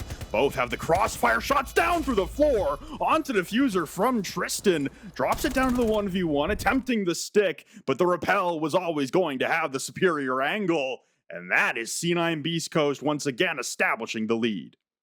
If you were to rank objectives on most impossible retake, that's gotta be in the top 3. I mean, it generally comes down to sites that allow you to hop on the rappel. I mean, that is the biggest difference. We say the same thing on Consulate, right? If you can just hop out the window, just sit there, play pigeon, and just wait for the action to come to you. That's what Spirits is able to do there. But let's give Spirits his flowers here. Getting, 2 kills with the SMG, including the final kill, 2 kills with the sniper rifle, 4 on the round from the cat. I mean, that's the beauty of the window position, is that no matter what is going on in the site, regardless of the chaos, well, there's always going to be something available for you to find. And if successful at forcing those top floor defenders to move around, which C9 BC were, thanks to the play down below, then that Cali, or whoever is on the window, is going to thrive. So he made it work there, he got his quad, and he made it work for C9 BC, who now, for the first time in a while, since round number 1, they have the lead again. It has been a minute, and it's also been a minute since we saw basement defense, the theme of the last couple maps. CL4L now afforded the opportunity to head back downstairs to CCTV and lockers to try and pretty much replicate what we saw to C9 BC's defenses in the first half, which was win downstairs, lose everywhere else, and then your final round of your defensive half head to Tellers and Archives to have some success to round out the half. That would match halves at 3-3 each, sending us directly into some overtime rounds. I think, again, a double dose of overtime doesn't necessarily indicate that anyone is struggling, just means that CL4L have really risen to the occasion against C9 Beastcoast. After a 7-2 drubbing on their own map pick of Lair, this one looked like it was going to be lights out rather swiftly, and yet CL4L, as they've done in many rounds this match on Bank and through the entirety of this series, absolutely refused to go down without one hell of a fight. Yeah, round after round, this team continues to surprise, but a pivotal moment here not to let C9 BC get that 6th round and put themselves on a potential match point. Like we said, they've finally taken the lead back for the first time since that very first round, and well, I suppose you could say this puts CL4 Life on the back foot for the first time in a while.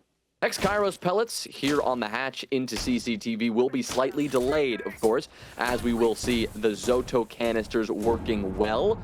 Won't destroy the utility, of course, but will add to the pressure that the time provides by the end of this round. Right now, one of the things that is going to suck up a lot of time is dealing with Bino on the stairs. He's got a shotgun, which makes this fight nearly impossible to take at close range, and he also has a Vulcan canister on the wall. He can pop that and back off when the pressure builds. If he could get out of here too, that would be impressive, but typically you are going to play here to play your life. And a beautiful nade and a lack of a reaction from Bino means that he will not get a chance to step up and get the kill. In fact, he goes down first. Time control for C9 Beastcoast. The last time they attacked this bomb site through alternate methods was problematic, to say the least. Goyo canisters, they still remain inside the bomb site, but behind the Yosa shield, Diffuser will go for the plant. More fire will start detonating in Diffuser. He's got no choice. On 4 HP, he has to back out. The fire, it laces the floor. The smoke, it's filling the air, and there's no way to put the plant down with Diffuser. He trades off the case to Hot and Cold, who will now have to reattempt the plant. 15 seconds ticking down. The death mark activated onto Adam as Tristan holds from inside of gold. Adam cuts down Gunner, and the gas choking out hot and cold on 5 HP. He's able to push through and put the plant down. Giddy able to choke him out at the end, but just a moment too late. It leaves Spirits alone, who gets decimated in the bomb site. Diffuser, who's left on 4 health, has 3 defenders to try and contend with. Has the top position once again. Shots will reveal his position, and they'll have to spring into action, aware of a flank coming through Archives. Giddy sticking onto the Diffuser, and that will prompt movement from Diffuser immediately, and he gets down on top of the server hatch. We go back and forth, but it is yet again a basement defensive victory. And one that they will be happy to secure in that moment. I mean, how close did that really get? I mean, you come down to a point where that Diffuser was so close from going down. Not once, but twice. The second time just goes down by the slimmest of margins. But at that point, because all of the utility did so much damage, the fire and the smoke chipping away at the health of the remaining attackers, there was really nothing they could do in the post plant. That's another site where the post plant is incredibly potent, incredibly powerful, but because they had already committed so much, I mean, what, you had somebody in the middle site. Spirits, I think that was on the Buck, could not recover there. He couldn't make an escape, try to play in server. Instead, he was in CCTV to die. That left one man alive who had not but 4 HP to his name, and had very little else he could do. So tied up at 5, the back and forth continues, as that means we are guaranteed to see at least 12 rounds here, everything in regulation, no matter what. I was really anticipating Bino needing to face the Armada that was being brought to the top of Blue Stairs, and yet it's just that one frag grenade that got sent in. That was the demolisher of dreams on Blue Stairs. Said it a few times now. It is a through line in this series so far. Can anyone defend away from the basement? It took C9BC going to Tellers and Archives to be victorious away from the basement. CL4L, they aren't there yet. They're going to run back open area and Archives. They're going to give it another crack to try and put themselves on a match point and series point. This is for qualification to the semifinals of the last chance qualifier. You lose, and well, for C9 Beastcoast, your year isn't quite over, because as you said, Jonah, they are locked in for SI25 via winning the Manchester Major. You would be absent from the Montreal Major, which would be disappointing. And for CL4L, as a non-tier 1 team, these qualifiers and then tier 2 competitions are really what they're playing for. So their season doesn't necessarily end either. It's not as dire straits as we saw earlier from teams like Wildcard and Los, who haven't amassed the SI points necessary to qualify and also don't have those tier 2 competitions to play in. We now find ourselves with C9BC on the attack, trying to once again initiate a roam clear that was successful for CL4L before transitioning down to the bomb site. Their site direct approaches, they've been rebuffed at almost every single turn by CL for Life on the defense. Now it's an opportunity to try and employ more map control and establish dominance over the square stairs stairwell to begin with. Well, the smokes will come in there, blocking a bit of a sight line, making it a little more difficult possibly for Bino to maybe throw a bandit battery down, get some sort of a trick underway. It's a great view there of that triple wall. You see the bandit battery may remain on the far side, but the opening, the damage has been done here by C9BC. They got at least the control they wanted from that square position. They'll look to add to that, getting into the building up above and bringing in, of course, its Spirits on the blitz, bringing him in to get a bit more involved manually. They'll continue to open up the hatches above the site and build this pressure now from a few different sides. They've got an opening into break, and now they've got the opening into open area as well. They have lost the first body, and look who it is. The Blitz the first to die. Something we rarely see, and a kill that Adam, well, very fortunate to find. That's a tough blow for C9BC to take. Adam making the Red Hall hatch from up above inside of open area, his home on this defensive position. It's working wonders for him thus far. Like you said, able to pick up the opener onto Spirits. And the first time in a while that we've seen CL4L garner the opening pick. Could be leading to a successful defense on a bomb site away from downstairs. Drones will come in as Gavini continues to take tick damage from the goo mine stuck in his foot. have to pull that out and continue to push on forward against the wall that CL4L are amassing and trying to reject the entry for C9 Beastcoast. Shots ring out onto a silhouette that was spotted momentarily by the printer window, but no significant damage is dealt, and everyone for C9 BC, with the absence of Spirits' blitz, unable to make much progression, and they have foregone Packer, who has made his flank all the way to the top of the square stairs, being able to collect on these attackers trying to push through the kitchen door. Giddy will chew through the attackers pushing in before he can make the flank, but there goes Packer, vaulting over the stairwell and calling a flawless round. CL for life on match point and series point. They have the opportunity here to do something that we have not seen in a long time. Going back to the start of 2023, this is the fourth last chance qualifier from that point on. We have not seen a T2 team beat a T1 team at any point. Going all the way back to the LCQ in stage 1 of 2023. We did see two T2 teams play each other, thus one of them advancing to the semifinal round, but at no point at any round in 2 years running have we seen an LCQ team, a T2 team, beating a T1 team in a competition like this. They've won a map, but they have not won a series. That is a pretty significant stat line here because it is about to happen to C9 BC if they do not take this next round to Force OT. CL for life have been playing lights out here. Packer is dropping 13 of all people. It's Packer and Adam. You expect Adam, given what we've seen from him, but Packer leading the charge? I mean, you know this team wants it badly.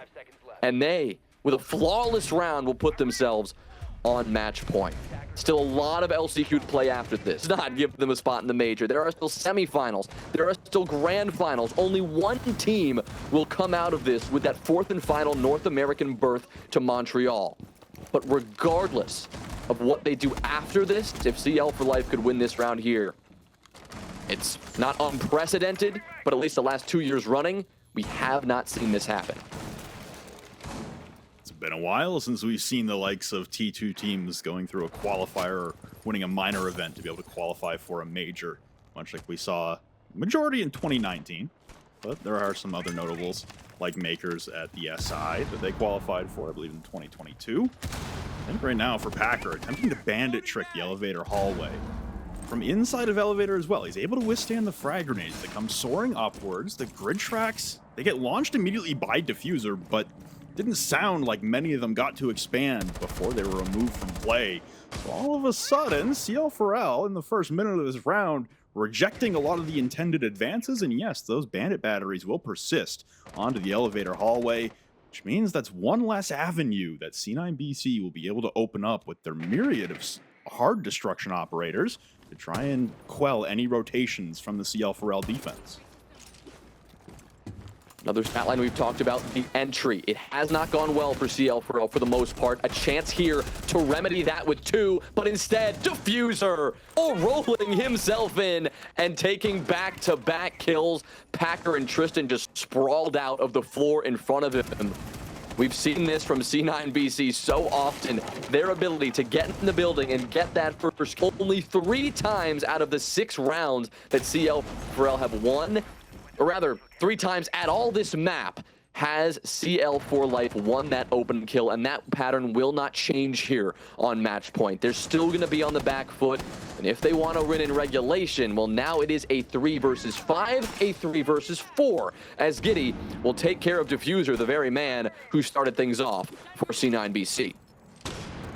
Perilous omen here for C9 Beastcoast. We've seen a few 5v3s go by the wayside on their side, and all of a sudden, CL for life, they spring into action. Adam and Bino able to return to the objective floor and able to lay waste to C9 Beastcoast attackers trying to progress into the bomb site of CEO. The Diffuser is surrendered now downstairs, and that's going to be a recovery attempt for Gunner as Bino returns to the top of the red hallway hatch. A Tuberaz Zoto canister comes out as now CL4L attempt to guard the Diffuser with their lives, trying to trudge through the freezing of the Zoto canister. Bino gets 1, and it's just Spirits alone. The GGs in the chat, they will claim the lives of the reigning major champions. CL for life, see you in the semifinals.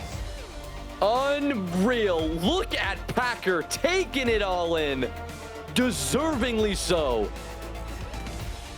Not the same reaction for C9 BC.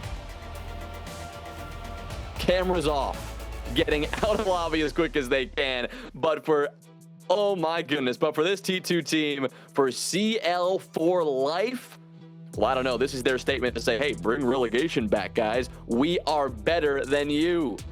They squeak out the win here, Flynn, but what a fight. Pulling it out in the end and taking it on map 3. Unbelievable series, especially how the way that map 1 transpired. A 7-2 loss on their own map pick of Lair.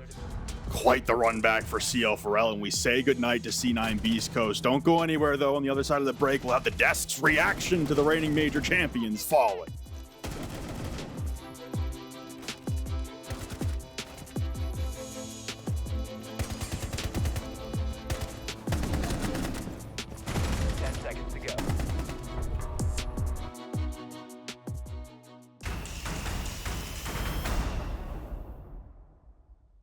Play up me, guys. Play up me for you too. Yo, they literally can't plan. One of you guys should just Yes, run. They cannot play. I'm running. You guys got it. Sock catch. Can't plan. Oh my god! No, bro. Go! No, he killed me. Let's fucking go! Let's fucking go! Oh my god! Let's go, baby! Holy shit! Holy shit! Let's fucking go, guys. Let's fucking go. Oh my god! He knew it. He knew it when it hit a 1v3. He knew that they'd won it. He was so excited. I mean, they're all excited. A little bit of shell-shocked right there, but excited nonetheless. I mean, devastation for C9 Beastcoast. Just the worst possible outcome they could have possibly had this stage. Absolute ecstasy for CL4 Life, and well-deserved as well. An absolute NAL classic right there for an LCQ. Could not ask for much better. I'm Corbeck, of course, Laxing Foxay. Guys, that was wild. Yeah, I mean, not even to take anything away from CL4 Life, C9 BC came to play. They may have underestimated them a little bit and was just focusing on the fragging department, going back and forth, brawling. But CL4 Life on bank came alive. Strategically, they just flat out beat C9 BC. Every single time that they were playing their defenses, they were focused on the objective. Their attacks, all they had to do was go even, but their defenses is where they came alive. Even when they were losing the opening kill, they were never out of it. I mean, their retakes, the communication, the way that they were able to win rounds, even when they were the man down. I mean, I have no other words to say for it than the passion really guided them through that win. No, I think the whole team across the board was performing extremely well. Packer had a really standout performance that game. But I mean, yeah, the team as a whole and the passion and wanting to win and wanting to prove that they can make this LCQ run clearly showed with each and every single game that was played throughout this series. I mean, hats off to both the teams. I mean, obviously it is unfortunate only one team can move on. But again, both teams should feel good about the performance that they had. Obviously, focusing more on C9 Beastcoast. I mean, it is unfortunate. You have a long off season. Thankfully, you did already qualify for SI, so you can improve a lot. Looking forward to that. But I mean, yeah, it is a long off season. But I mean, for CL4L, I mean, like you just said, you know, they were down in the disadvantage. I mean, they lost what, 12 out of those opening engagements and still managed to bring some of those rounds back, do really well. Packer, again, having a really standout performance this game, being that experienced player, leading his team this game to close out the series and now push them into that semifinals going against Wildcard. Right. I mean, I think the biggest outlier from this map and map 2 was just the opening kills. I mean, C9 BC having 9, it's just insane that a T2 team is losing the opening kills and then still has a better game plan than a majority of Pro League teams on what to do when they are in that man-down deficit. And obviously, they never gave up the whole way through. Their retakes on those plants, on the diffusers being planted, I mean, the way that they were playing their clutch situations, it was just amazing to watch. Yeah, no doubt about it. I mean, really making that case for, hey, this is a T1 team. I mean, we kind of said it coming into this. They had a team with T1 potential, and then they show us this match, and that's 100% verified. But let's hear from the man himself. We've got Packer here for the interview. Congratulations, Packer. That's a 2-year streak you guys just broke, by the way, as a T2 team, taking out not only a T1 team. I mean, how does it feel to defeat the current major champions? Hey, we're a T1 team. At the end of the day, we can beat anybody, and we're a T1 team. Like, we just proved it with that game, and it's time to carry it on for the rest of LCQ. I'm ready for whoever we play. Yeah, I mean, it was a wild matchup. You guys kind of came off of Lair. It wasn't looking so hot. You moved on to Labs. That was a close kind of punch for a punch sort of map. How did you guys keep up your intensity? I mean, even at the end right there, you guys just ecstatic. What was going through the team to keep the energy moving? We suck at first maps. We haven't won a first map against like teams in forever. So we just lose first map, and then we're like, guys, we got to stop. No calming, not playing trades, not being proactive. And then you can literally see it on Nighthaven. We started being proactive, we started making plays, and we started winning. It's literally what it happens every time, and we'll be better for it tomorrow because we're not going to let the first map slip away like that. Well, yeah, for sure. No, I mean, you guys tightened it up immensely, and we could see that on the desk. I know the commentators could see it as well. You know, if there's one thing, I guess, you had to name that was the difference maker here tonight that really pushed you over the edge, that allowed you to do this, frankly, amazing win here, what was it? The passion. That's literally, like, simply put, it's the passion. We want to win more than them. We put in the effort every round to make sure we're playing the win cons, make sure we're playing the retakes, make sure we're playing together.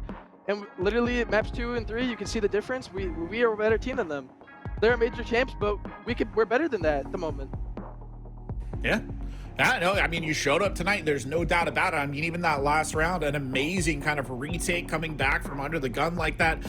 Tomorrow, you're potentially facing a very long day. Your first matchup, you're going against Wildcard. They've been a bit of a hot hand recently. I mean, obviously, they beat C9 BC as well. How are you feeling going into that match? And I guess more broadly about your chances for actually making it to the Montreal Major. I mean, the goal is to make the major. I'm not going to say we're not going to win it. We're going to win it. We're going to make the major. Like, we're going to win this LCQ. I mean, Wildcard's a good team, but we beat them before. They were a slightly different roster, but I still believe we could beat them. I don't think they're anything crazy. I think they're a good team. I think they've been hot recently, but we're hot recently too. We just beat Beastcoast. Like, they can't underestimate us. We want all the smoke. All the smoke. This whole LCQ. We want the smoke. I imagine you're gonna get it, and I wish you the best of luck facing up to it. Obviously, bask in the glory of this. We'll see you back here tomorrow, and all of T2 is pulling for you, buddy, so we're looking forward to it. Thank you. I appreciate it. All right, congratulations. Appreciate it. Oh, yeah, of course. Congratulations and thank you, Packer. Well, I mean, you know, it's almost like he watched the Dex segment. He was talking about the passion. He knew what they had to do. The better team. They showed up here tonight.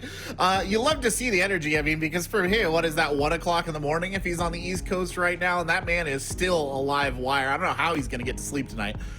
I mean, Packer probably woke up like 2 hours ago. So, I mean, that's fair. That makes sense. But, I mean, yeah, like the passion. I mean, you think we're just saying stuff to say stuff on the desk. I mean, you can really feel it from when you just listen to the comms, the way that they're playing, to play down a man down and to see how all of them are proactively trying to make something happen every single round, even when they're man down. They don't give up at a moment's notice. And I feel like that may have been C9 Beastcoast's weakness. Once they lost an opening kill or they felt like they were losing a round. It was almost like, we're the better team.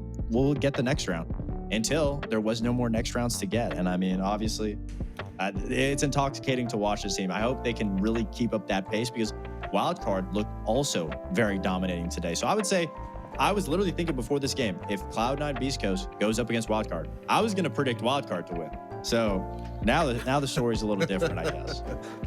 I mean, I'm going to be completely honest. I don't know what game I'm looking forward to the most tomorrow. I mean, truthfully, I'm kind of a big fan right now of CL4L. I mean, the performance that they put up today, I'm curious if they can muster that performance now going against Wildcard. You heard Packer say they're a T1 team. They're T1 players. I mean, I don't want to say that, you know, they are realistically, they still are tier 2. They do have T1 players and of that experience, but you got to see the consistency through and through. Obviously, the bracket's only going to get harder from here on out. It's still not done. You still got a lot to prove. You still got to make that final, and then not only make that final, push yourself to Montreal. So there is still a lot of games left to be played for Packer and that squad, but they are doing a damn good job in making the run for that Montreal spot.